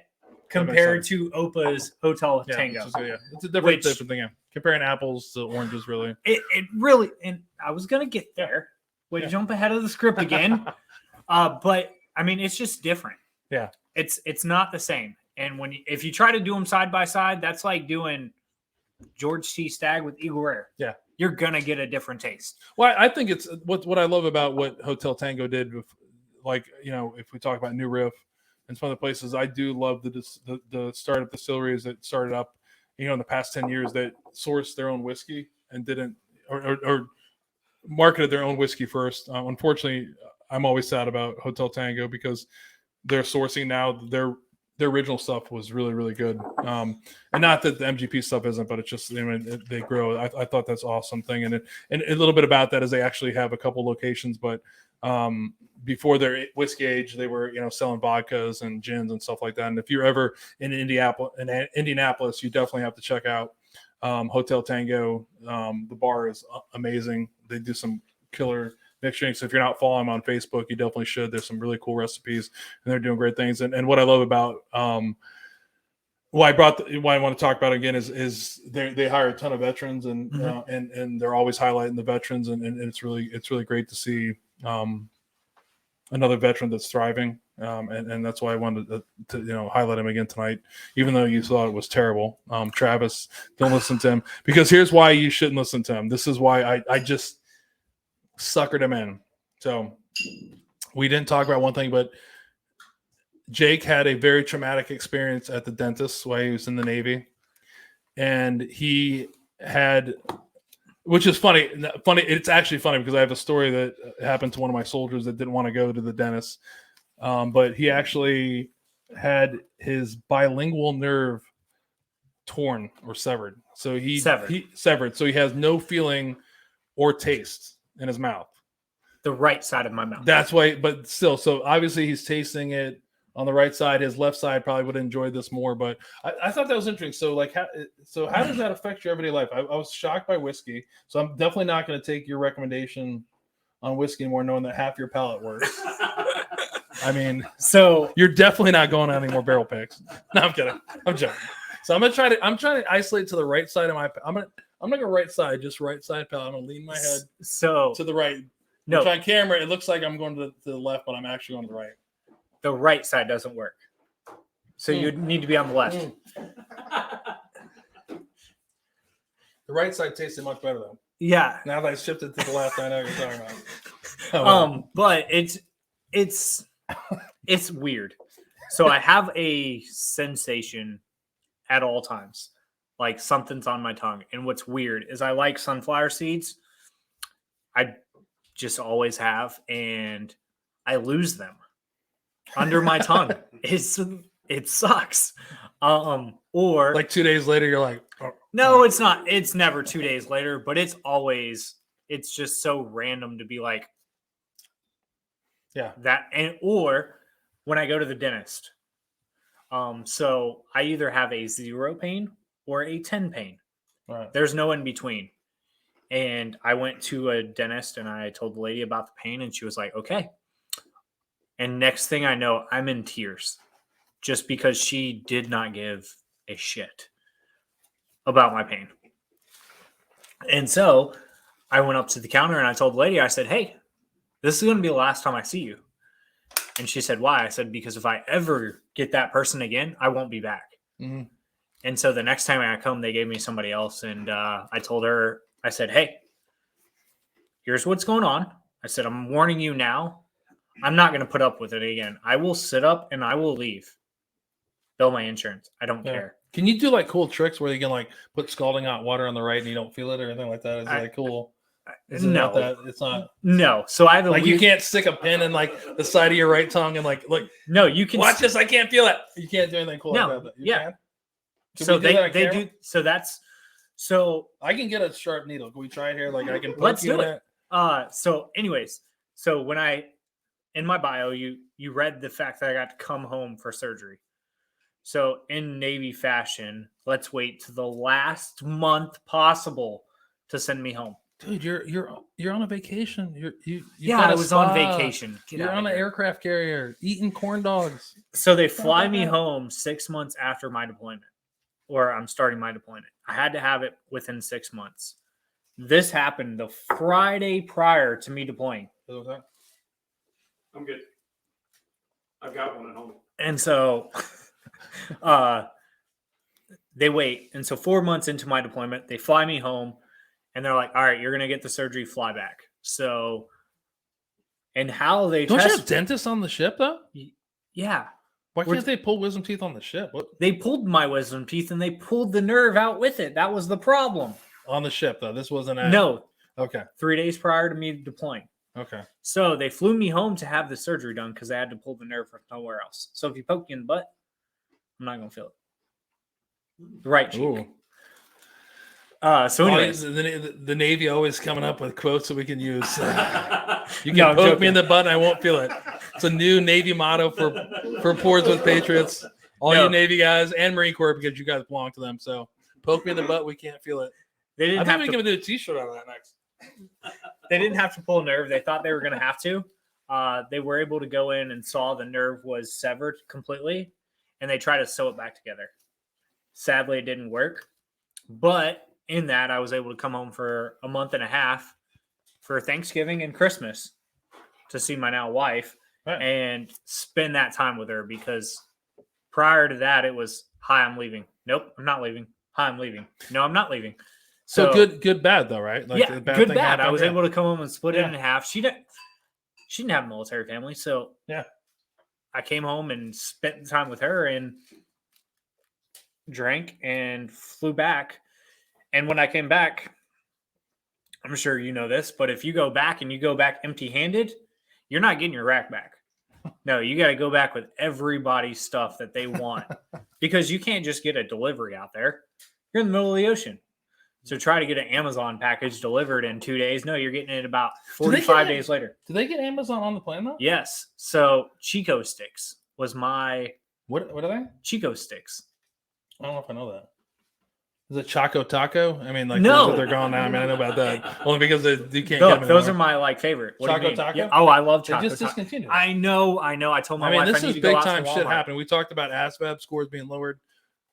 Fat Choco Tacos are done. Percentage Choco Tacos are gone. It's If you have some, I'll buy $20 box. Maybe it's a Facebook group, Choco Taco secondary market. Yeah, we'll have a secondary market for Choco Tacos. Go buy them. But anyways, it's sad somebody's doing that right now. oh, I'm sure. I don't think I've ever had a Choco Taco. You've never had a Choco? Oh my Lanta, what is wrong with you? I don't think I have. So anyways, I got to come home 4 months into my deployment to come be with my wife for a month and a half. And it was actually only supposed to be like 3 weeks. I got released, and then I'd go to the go to the airport. And I'd go up to the lady and I was like, hey, am I going to make the plane today? Well, we were porting in Dubai. And so all the wives were going out to Dubai to be with their husbands for Christmas and Thanksgiving. Right. So she was like, hey, do you really care to go? And I'm like, no. What do you mean? Do I care to go? And so finally, you can bump me on that flight if you want to. Well, actually, no. Hear this. A wife. That is a Navy term here. That hear this. I feel like that. A wife has priority over somebody not on leave. Somebody going out to the ship. They have priority. So I was priority 4. Wives are priority 2. I mean, that's not a bad thing. I mean, they're going out to see their spouse, but I'm going out there to serve my country. Yeah, but there's 6,000 of you on that. There's that aircraft carrier. I mean, but come on. I did not complain about it one bit. So it's a good bad. I mean, it's kind a good of an unfortunate thing. I think you talk about that. Like, well, yeah. Whenever you can see your family, it's good bad because I think also in the middle of it, I things have changed so much about doing that. I think when I went to Korea, I got like 28, 29 days like in between it and then I think things have changed. Like depends on I think now it's even changed. Like I think Jason was saying, like you can't even come back for mid tour on some deployments, right? Nope. Yeah, they used to be doing that, but now they're not. Yeah. No. And which sucks. I mean, it's good and bad because I remember one time I was in Korea, and a guy, you could always tell people that came back from mid tour leave because they were exceptionally angry about being in Korea. You know what I mean? And so I remember running into a guy that like a E5 or E6. I can't remember, but I was like, hey, how was mid-tour leave? And he was like, it's awful. I'm like, hey, it's awful for everybody. He's like, no, like my wife actually sold our house and just disappeared when I got there. And I'm like, yeah. And he tells me a story about was talking to his wife via email and it's not funny. It's funny, but it's not. And communicate with her and said, hey, I'm coming home from mid-tour leave. And, he says, hey, I'll be there. This is 2000. So not a bad phone. Like showed up at the airport. She's supposed to be there. No, doesn't show up, takes a taxi to the, gets a ride to the house.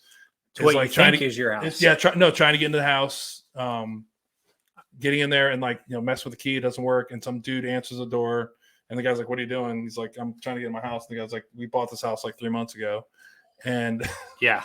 And I'm looking at and this is what we talked about earlier about when somebody tells you something and how do you react to things, right? So my first in my mind is like, oh my God, this guy fucking killed somebody. He killed his wife. He's going to tell me he killed his wife. And then he proceeds to say, I didn't kill her, but if I find her, my ex-wife, I'm going to kill her because I looked for my whole mid-tour leave trying to find her. I'm just like, cool. Are you doing okay now though? And like, I immediately remember running to the company commander and saying like, you need to pull this guy in because this is bad. I can't tell you the like, you hear those stories. It happens. Oh yeah. It's crazy. It's crazy. Yeah. You come off deployment.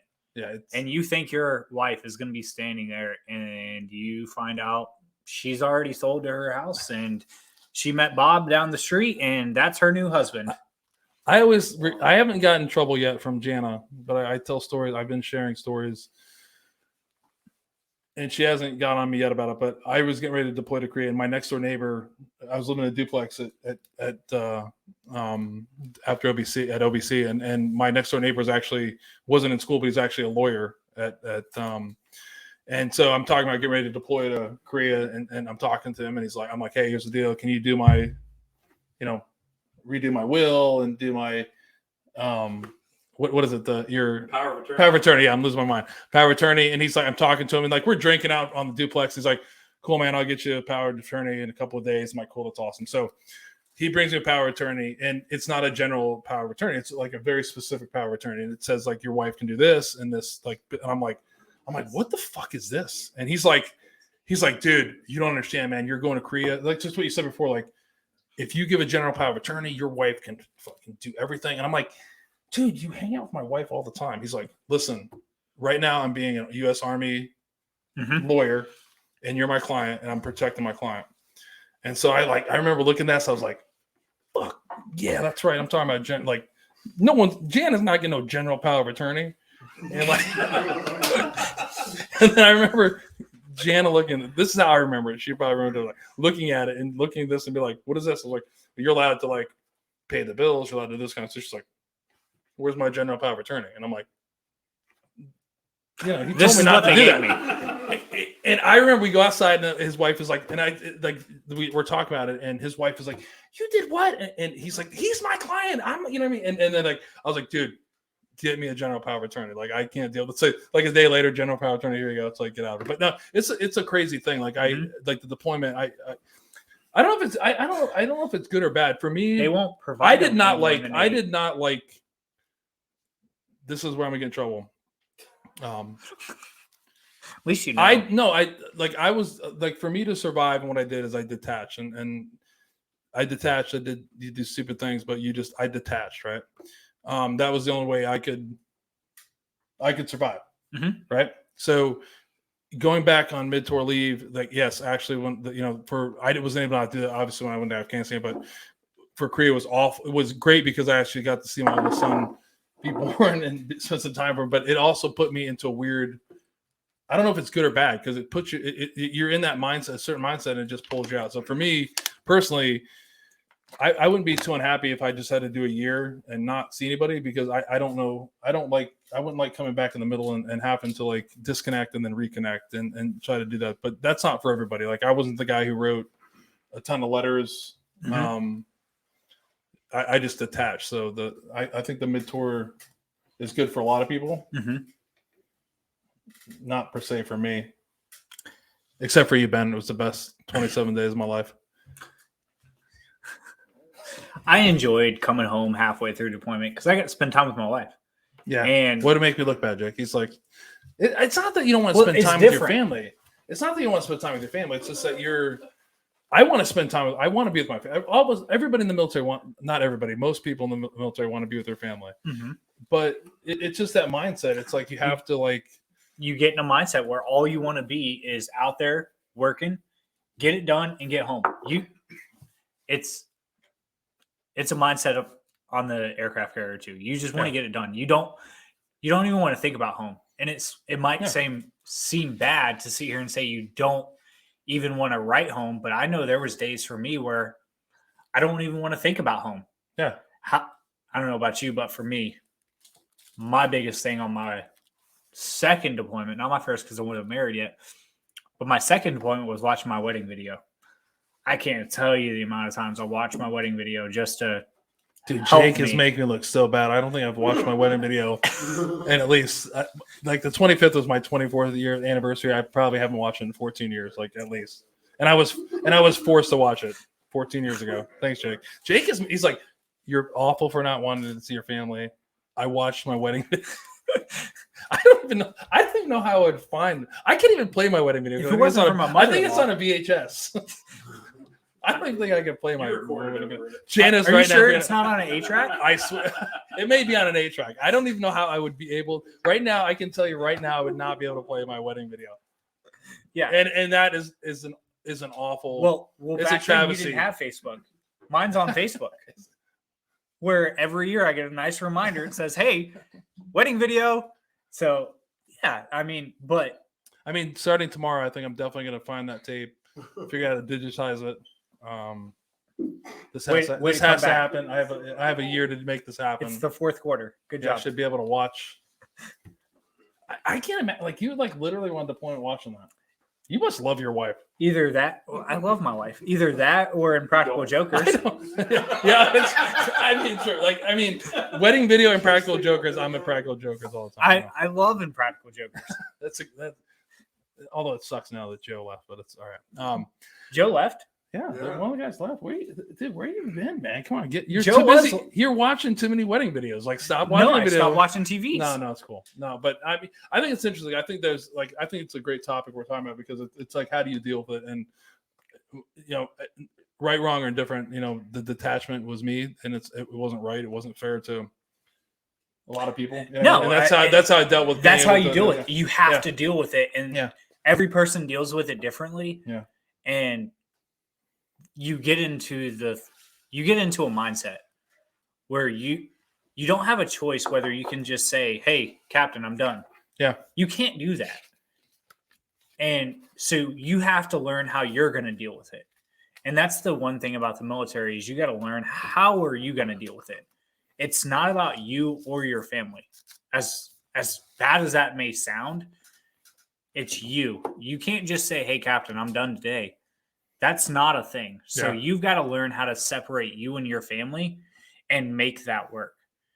Yeah, And- it's like I think a lot of people in the group are military or military have been with someone in the military somehow touched them. But yeah, the military is in a job where you're just like, hey, I don't want to do this anymore. Mhm. Like, I'm 24 years old and this ain't working out for me. And I'm gonna go home. It doesn't work that way. So Levy, you definitely would not have made it in the military. I love you, brother, but you definitely would not have made it. But a lot of people don't. But yeah, you get to a point like everybody's.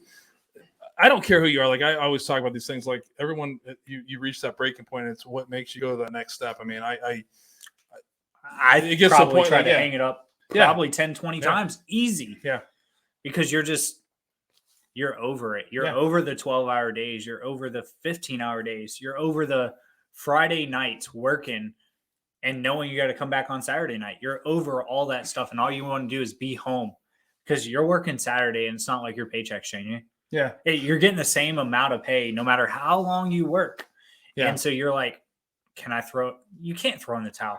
You have to not a write it thing. out. Yeah, you can't. But which is fine. I get that. I think that teaches adversity. I think the funny thing to me is like I look at, you get out and like all the time you put into someone else. I think that if I look back and I make jokes about a lot of things, but as far as the family goes, like I didn't give a shit about anything in my family because I was worried about my career and taking care of soldiers and worry about their problems and then you fast forward to now where I'm about to turn 40 plus 10.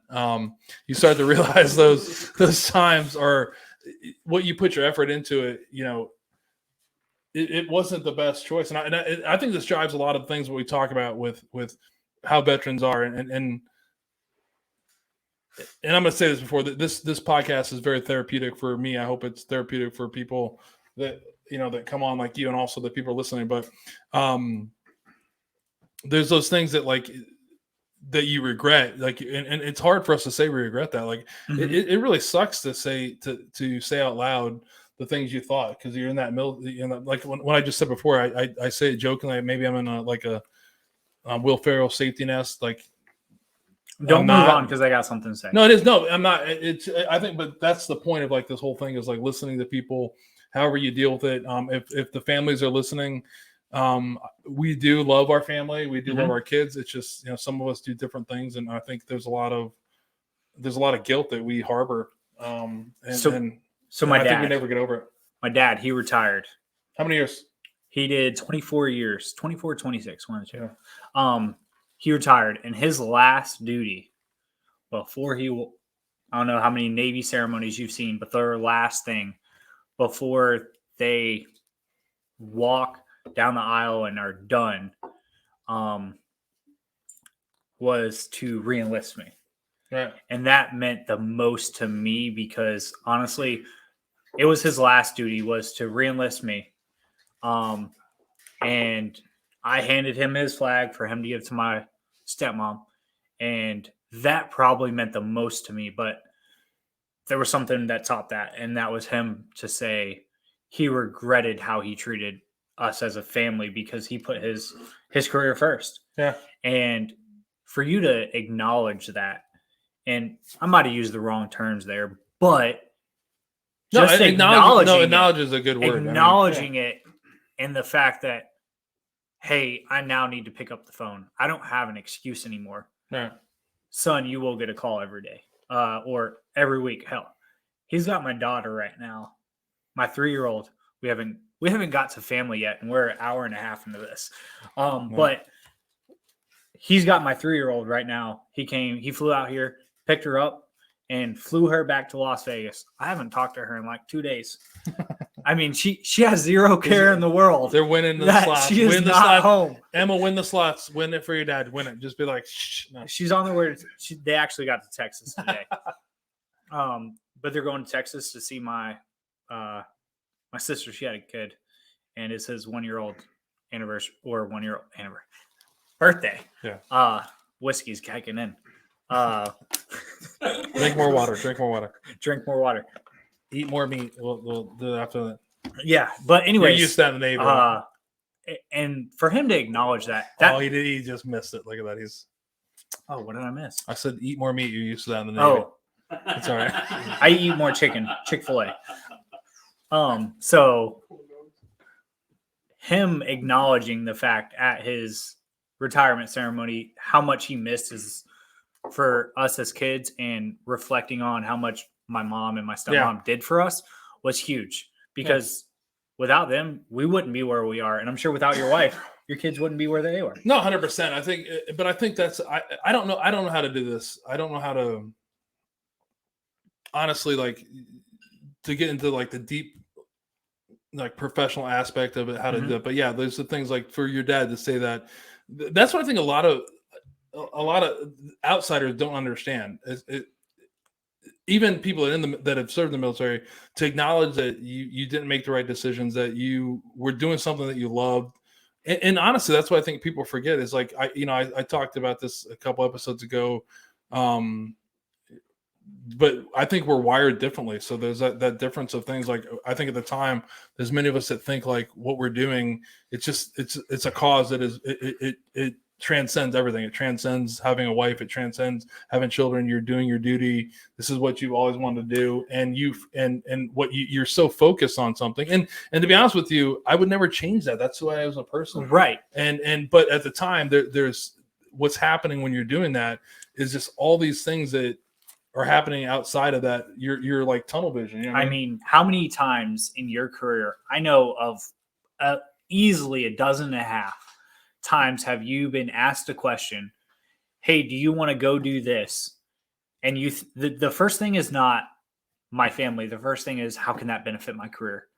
That's how you are trained to think. Yeah, I think I benefit the career. Like, I don't think I hope to God, and there's some people listening, I don't think I was doing stuff to benefit my career. It was more of like, I want to be a leader. That's like, I can't tell you how at a young age, but you can't do that as an E1 either. No, it's true. So yeah. It's you true, have to. Yeah, but you have that same desire to like your service. You like, have I get that what you're desire, saying. but you're not going to be able to try to teach somebody as an E1. Yeah, you've got to be up in rank to try to benefit and even be in that aspect. Yeah, you want to be a leader, But until you're an E4, E5, you don't even have that aspect in the Navy. Mhm. So how do I get there? And, I'm being asked hey, do you want to go to Fallon, Nevada for a month? Your first thought isn't my family. Your first thought is, can that benefit my career and boost me higher in the rankings later on this year? Yeah. I can put on there, I volunteered to go. Yeah, I get that. Yeah, So you put yourself before your family, and that's honestly how they make you think, because you want to advance your career and how you get paid. And I mean, that directly affects your whole life. Yeah, but I think I agree with that 100%. But I think there's also that to even be put in that situation, you've changed your whole. You're already in a different mindset. Like you would have. Like the funny thing is, like, if I told you I had to stay here for 16 hours, you'd bitch and moan about it and complain. And then, like, if you were telling your friends who weren't in the military, you would be like, "You worked 8 hours, I worked 16 hours." Like, I mean, there's a pride that you have, and I get that. I just feel like a lot of things the military is as I get older and you look back at it, like I don't really regret any of the decisions I made to do something that, like, I look back and talk about, like, do I regret, volunteering to go to Korea instead of going to Fort Stewart and missing my son's life? Absolutely not. Like, I don't. Oh, no. But when you say that, if you have a good support system, they support you in it. Yeah, they understand that, and, like, they don't hold a grudge. But again, I think that's an important thing. My second the negative stuff coming back is what I think is what we feel as veterans is you're afraid to say something. Like, I say some things on here, I'm expecting to, like, clean up down here and then go upstairs and Janet be like, it's time to pay the piper. Like, it hasn't happened yet. It might happen, but it's like, but I think there's other things is like talking about what we feel and like some of the things you said, like your dad acknowledging, like, I think that's the same thing, like acknowledging, like my dad is a 24-year Army veteran. I don't think he's ever acknowledged, hey, I didn't come, like, I think my dad came to like 5 baseball games, right, in my entire life. And, like, I mean, I remember all of them because it's like I remember them because there were so few and far between. But I understand what my dad was doing, and I didn't want him to. I honestly didn't want to be there because you're super stressed out. Your dad's there, like, all of a sudden you got to perform, and then, like, but I don't think I've ever wanted my dad to say, I acknowledge that I was doing something. My brothers were the same way. He was in Iraq, and I mean, my brothers, we were in a 1A school district, and I mean, my brothers were pretty good. My brother actually if you watched the ESPN basketball game last night, he was a ref on it last night. First televised game. He's tried to get there for a while. There's your plug. No, I'm joking. But he had a plug earlier. He really did. So, but we would send those videos back to him, and I would hope that was an inspiration to him. He sent the camera. He wanted to see those games. Dude, I'm way older. We didn't have videos. Like, what? I mean, I was the one on the camera because I sucked at playing basketball. So, but anyways, that was almost their motivation, though. I mean, I'm sure it was a motivation to you because he wanted to hear how good you were doing. But I don't know if it was, though, at the time. Like, my dad was at E7. Okay. Platoon sergeant doing these jobs, and, like, and to be honest with you, I still don't want to hear from him like you did something wrong, right? Like, you were choosing the wrong thing, because I'm fucked up like he is. Like, I have the same fucked up gene or wiring, so I get it. Like, I did, like, I don't, and that's the thing. Like, the only reason I bring it back to acknowledgement is, like, I think it's really important to say, like, if you're a veteran and you have to get something off your chest and you want to acknowledge the things you've done wrong, that's fine. But I think the other part is, like, it's hard if they don't want to say that. Just, like, look at, like, think about it, think rationally. Like, most people, when they think back and go, how I think is not right. I know that. I don't need someone to tell me that how I think is not right, and I don't need someone to ask me or ask me to say you made the wrong decision. I absolutely know in my career I've made the wrong decision. Like, I think we all know that. It's all funny have, you say that. right? My wife, she went to ODU. Old Dominion and University, Virginia Beach. Yes. No. Sorry, I'm sorry, Norfolk. Yeah, I'm sorry. I'm used to everybody in Ohio. I'm thrown off by. It's so good not to have another. Yeah. You don't like Ohio State, though, do you? He actually does. Florida He's- Gators. Yeah. Oh my Oh. God. I know he's trying to throw it out there. So, anyways, I met her at Old Dominion. She was there at classes, and she got her master's in mental health counseling. So, with that being said, every day when I come home, it's always thinking into what I'm saying. Yeah. But at the same time, she's learned to understand me and our wives in the military. I mean, Jason, I'm sure you could say the same thing. Your wives understand the shit out of what you're doing. It doesn't matter what you have going on. They understand. Most do. But I'm gonna throw I'm gonna be the devil's advocate. Like they most understand, but it doesn't always make it right. And I think that's what a lot of people. That's where a lot of us are struggling with. Like we have somebody that understand. We have tons of people that support us, but they don't really understand where we're coming from. And I'm gonna say this before. This is one of the things I've that I love. The reason I started doing this is that you have to find out, and this is my outlet to I'm not a religious guy. Repent my sins, or to talk about how I feel. And Jason, we keep talking about him tonight. How does Jason get so much airtime and he's not even on the air? It's like Jason, Jason, cooking. It's just cooking. It's the bread. It's the bread. Yeah, the bread. It's the bread. No, but what I'm saying is like those things.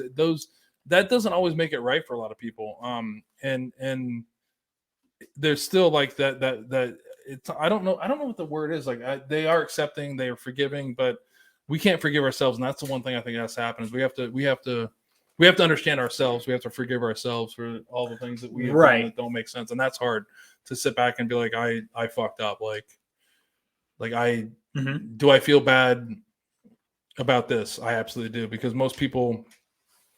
We're trying to be like, that's what I was supposed to do. I wanted to do this. I wanted to do that, but it doesn't make it right. I mean, I challenge all veterans to make amends with the people you do, even though your wife, or, your husband, whatever, you feel like they forgive you, or your kids, talk to them. I try to talk to my kids as much as I can, but it is what it is. I will say my most joyful moment when I come home, I came home on lunch today because I was going to be here tonight. You're supposed to bring a good bottle with us, but you did. Good job. Thank you. That's why he really went home. He's like pretending like I went. We know Emma wasn't there. Emma wasn't there, but Addie was there. And I just took her passy away. She's 1.5, and I took her passy away. And then I also put her in a. What do you call it? Passy? Her passy. We call it the binky. Oh, the binky? Binky passy. I took the passy away, and I also put her in a big head bed. So I took the whole front of the bed off.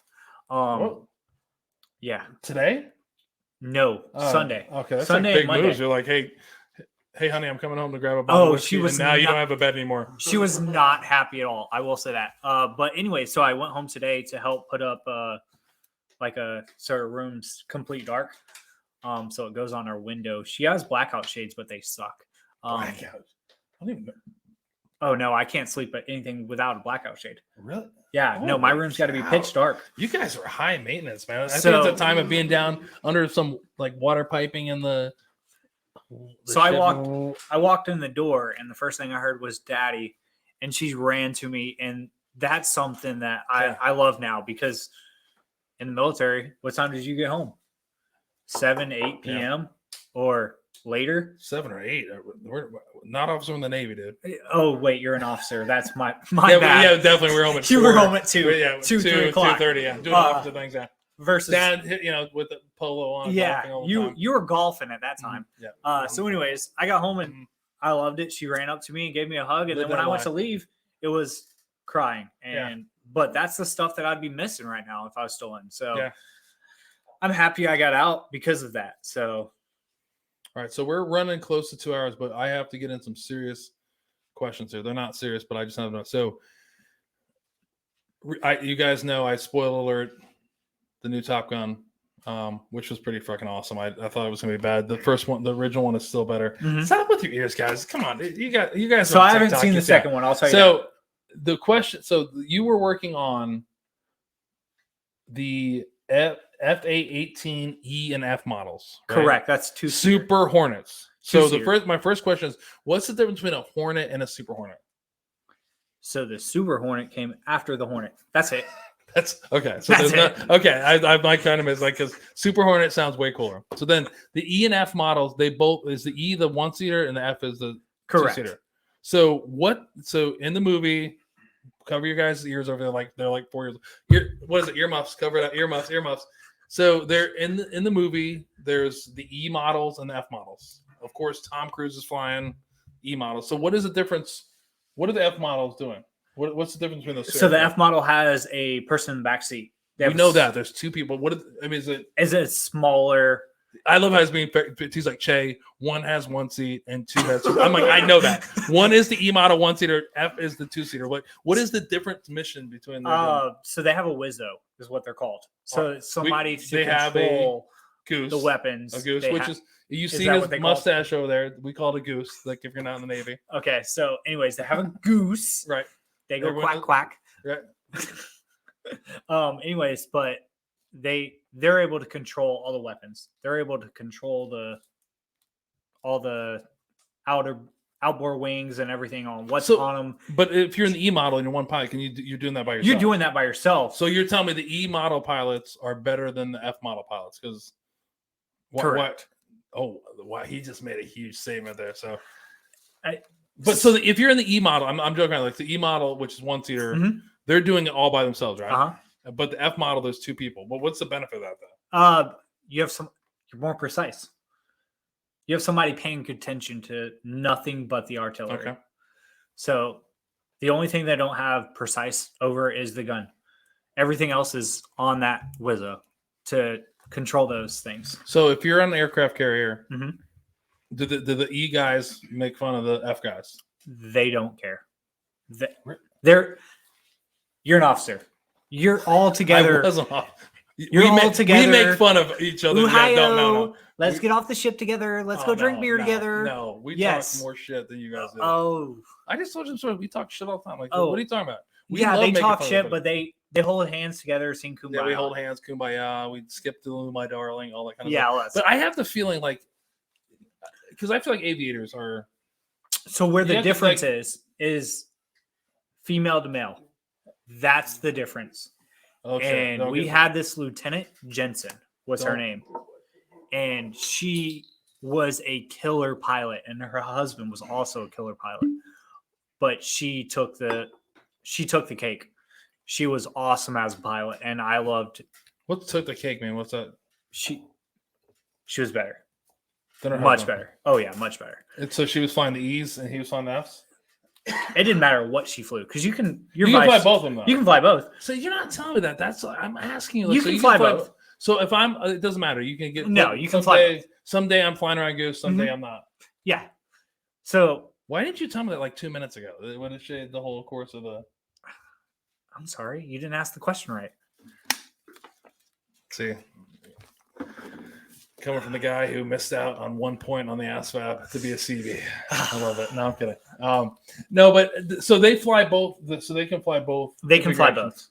I didn't know that. So this one. This is what I was thinking about. So better aircraft. It's before your days though. F-14 or the F-18. It doesn't matter what chief you talk to.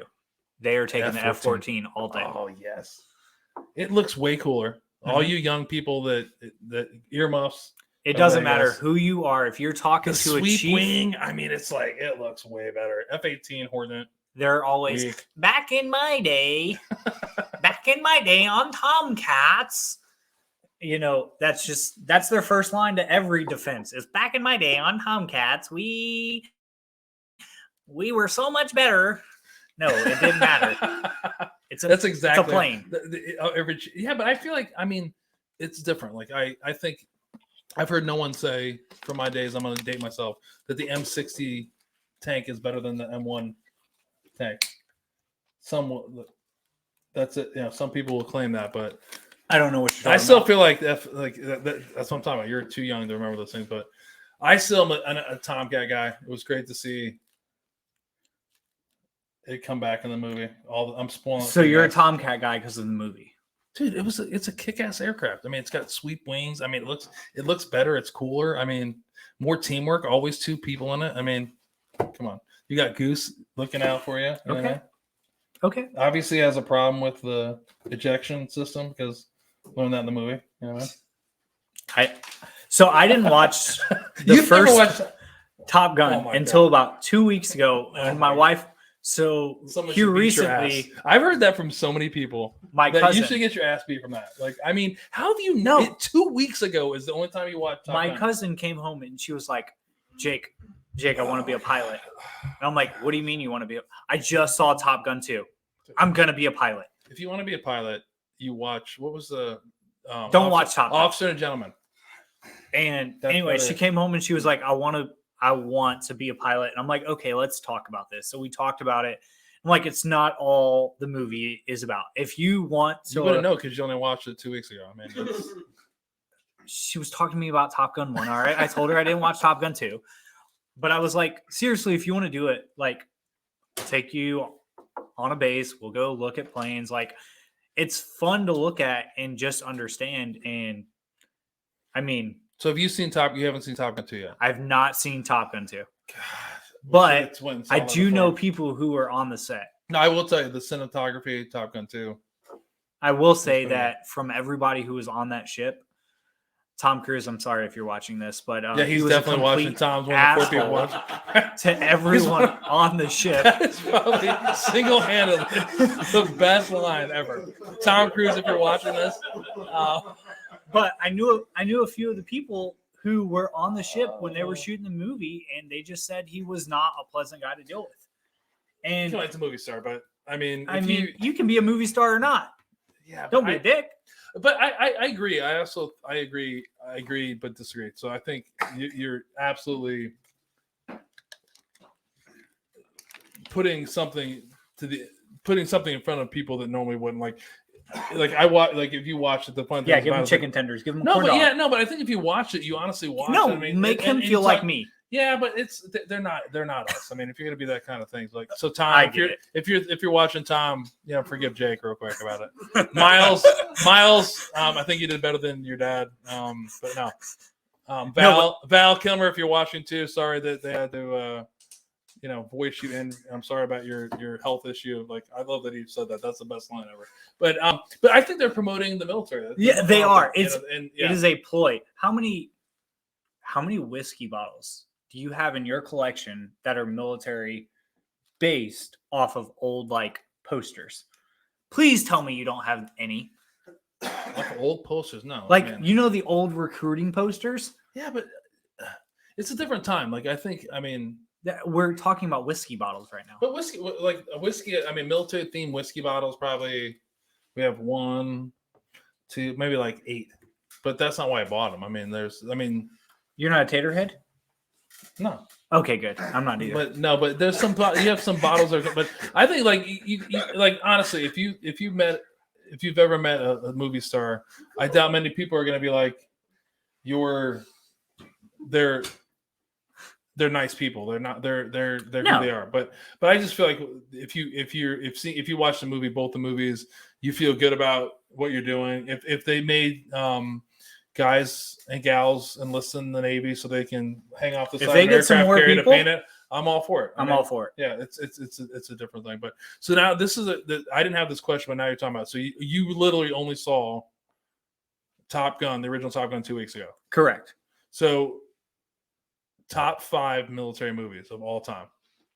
What's your top 5? Starting from 5 being all the way up to number 1. So top 5 military movies. Happy Gilmore.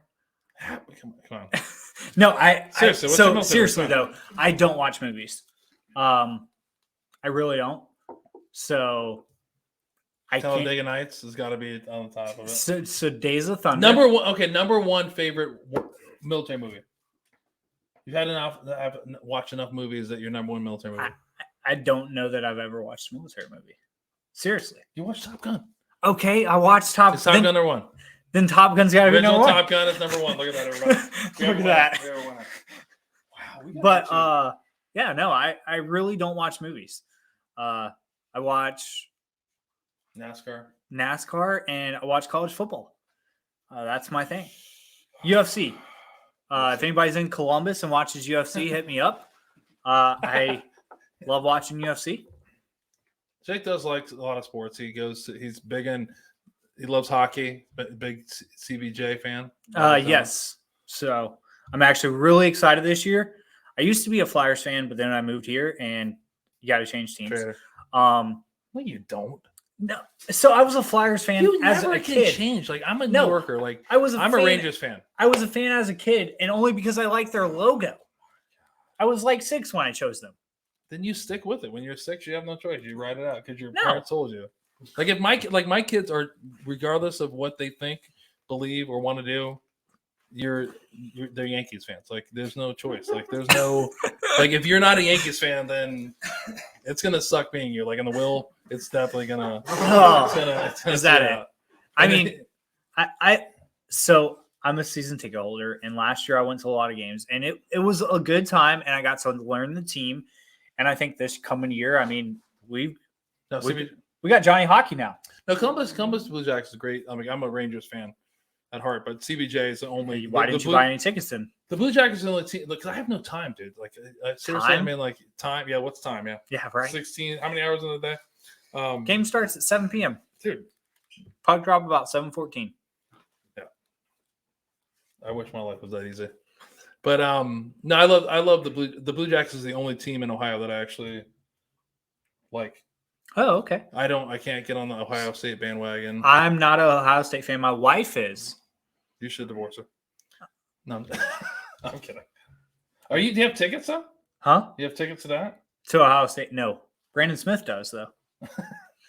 His wife works at the hospital. He's got a connection. But it is good to have. It's been good. It's been good to have a non-Ohio guy.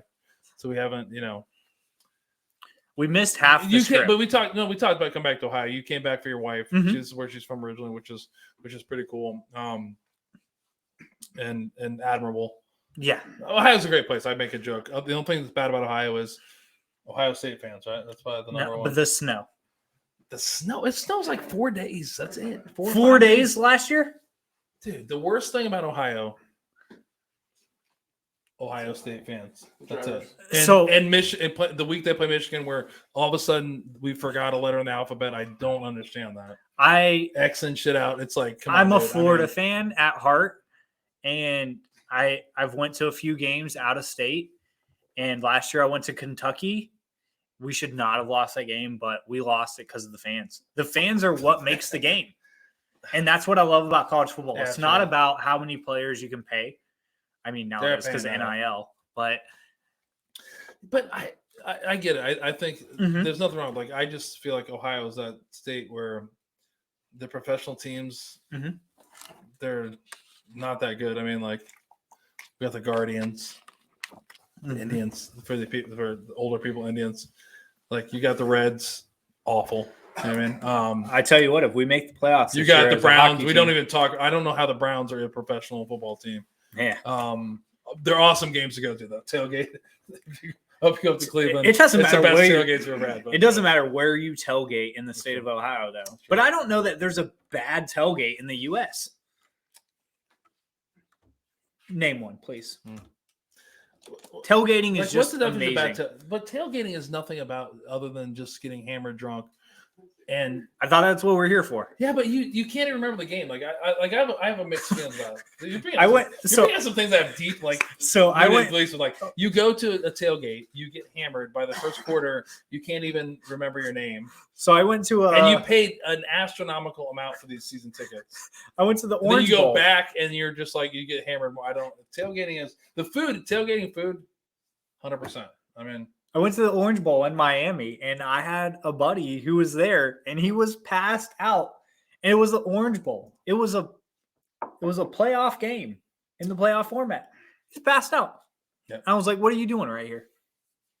They do it every Sunday. Yep. Saturday and Sunday. No, but cool. We're getting close to, I think, one of the longest episodes. Hey, I always bring that up only because Jason couldn't handle going 2 hours. his wife was calling. He's not that interesting. He doesn't have the mental capacity for it. But I'm kidding. That's probably it. I'm joking. But no. So I want to thank you honestly. Thank you for coming on. And I said it earlier, and we've been joking around a lot about some stuff. But I know this was not one of your favorite things to do. And I'm glad that you stepped outside of your comfort zone and came on and shared your story. And I hope you had a good time. No, I actually really enjoy it. It's part of that healing process after the military because they put you through so much stuff. Yeah. And to heal, you got to step outside your comfort and zone. I know the exam, like stepping out your body. I know it's funny. I've known him for a while, and it's just the most I've ever heard him talk. It makes me feel good. To do that, and if you'd seen him probably 5 minutes before we started, I was kind of worried. But I'm really glad. I trust me, and from the bottom of my heart, like I've told many people, thank you for coming on. Thank you for trusting me and come and do that. Sorry, we had to reschedule. Oh, things happen. So now we're gonna get to the dark part of the chats that we always talk about. I don't know if it's the dark part, but it is, but it isn't. But this is why we're doing this. So tonight we're gonna honor another Navy person who unfortunately decided to take their life.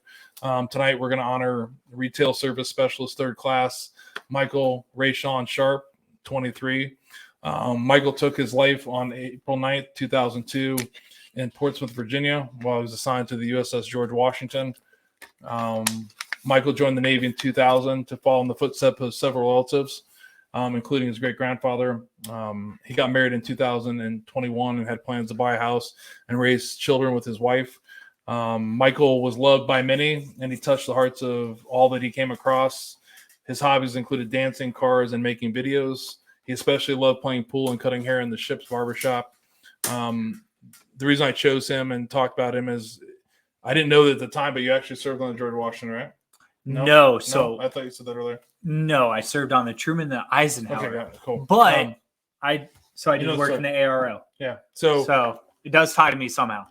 Yeah. So what's interesting and also makes you angry about Michael is he's actually one of 3 junior enlisted sailors on the USS George Washington to die from apparent suicides within the week of each other. I think the total is up to about 7 in a year-long period. The aircraft carrier is in dock doing extensive maintenance work, and it's been a big touch point for the Navy. You should look into it. Look into the suicides on the USS George Washington. And this isn't the first ship. Ships that go into dock. This is a reoccurring issue in the military. And you need to absolutely read about this. And if you can talk to whoever you need to talk about, congressman, because it's a weird concept that I didn't know about until I dived into it. But these sailors are actually in dry dock, and they're actually having to be living on these ships when they're home. They have to be living on these ships for this extended period of time. And there's something wrong when 3 sailors kill themselves within a week, or when you go hide on the ship away from work. Because you don't want to be at work. Yeah, exactly. And look him up. As always, we'll post the details about Michael on the group later on. But one of the things I pulled off was what his mom said, and it kind of tied into what we talked about earlier about a UFC fighter talking about suicide. His mom said he was the life of the party, and it never dawned on her that her son was struggling. I would never thought that it would hit so close to home like this. Michael is survived by his wife, Tasia Sharp, his mother, Natalie, and his father, Lamonte. And like we always talked about, one of the coolest things that have happened in the past couple weeks is the new number. We can talk about it now. You absolutely don't have to dial the long number, 1-800-273-8255. Now we have a dedicated number, 988. And then press 1. So it's gotten easier. So definitely, if you need to talk to someone, or someone that needs to talk to someone, definitely have them do that. Dial 988, press 1, and like we talked about last week, and we'll continue to talk about, that new number ties you into that same services that were before. And obviously, if you're like Jake, way younger than me, you can text it 838-255. I still think it's easier to dial. 988. My kids never dial the phone. I feel like I'm a dial fan. I want you to know I hate when I have to tell my wife to call somebody, because what's she gonna do? She's gonna pick up the phone and text them. Exactly. I want an immediate answer. Yeah, the phone is a great thing, but that's to do that. So we're at episode 12. I'm kind of flabbergasted how quick it's going. Thank you for everybody that's watching, even live or later on in time. As we go, we'll end with a quote. We're going to end and then talk about something else, but we'll end with a quote we have now. The final quote, another aviation quote, which I thought was pretty good. Nathan's actually on it right now. Thanks, Nate. I'm on it, doggone it. Bless great. are the mechanics. So the last dirty- one, blessed are the aircraft mechanics, the dirty, tired, and bloody, for they are the ones which air travel depends on. And we talked about it before, joking aside. It's guys and gals like you that allow the glory to happen. I mean, there's a lot of things behind the scenes, and thank you for what you do. If you haven't noticed, the shirts are in. That's the final thing to talk about. We have the shirts, so we'll start disseminating them out there. Thank you for everybody. If you didn't order one, I'm actually if you upset didn't order one, you chose poorly. They're great quality. I want to thank everybody that helped design the logo, the shirts. Yeah, someone sent me a shirt. It's too late. I'll charge you double for the shirt. It'll all go to charity at this point, which is good. But no, thank you guys for supporting it. Episode 12 is coming to the wrapping up now, but we're gonna get back on hopefully on a 2-week schedule here. But unfortunately, I'm joking, but we're gonna go next week. We'll have episode 13. Everybody in this crowd, I'm breaking into the news, everybody. The support crew. That's how you do it. You wait till the end, you build it up. I'll give you guys your T-shirt, but yeah, we're gonna be back at it in 1 week, and then we're gonna do it again next week. week. In a couple weeks after that. So I want to thank everybody that's coming on board. And I do want to say this from the bottom of my heart. If you know someone that should be on the show, put them in contact with me. If you think you should be on the show, get in contact with me. If you think you should be on the show but don't want to be on the show, you should get in contact with me. Like I said before, this isn't a podcast about extensive military people. There's plenty of former Navy SEALs and special warfare guys that are doing podcasts where we're talking about guys that have and gals that have made gigantic impacts on the military. Believe it or not, every guest we've had has made an impact. Every veteran has a story, and that's the point of what we're doing here. So thank you. And again, we're going to end it with, we'll see you in a week. If you didn't get a shirt, you messed up. And we'll see you guys in a week. Sorry, Jason.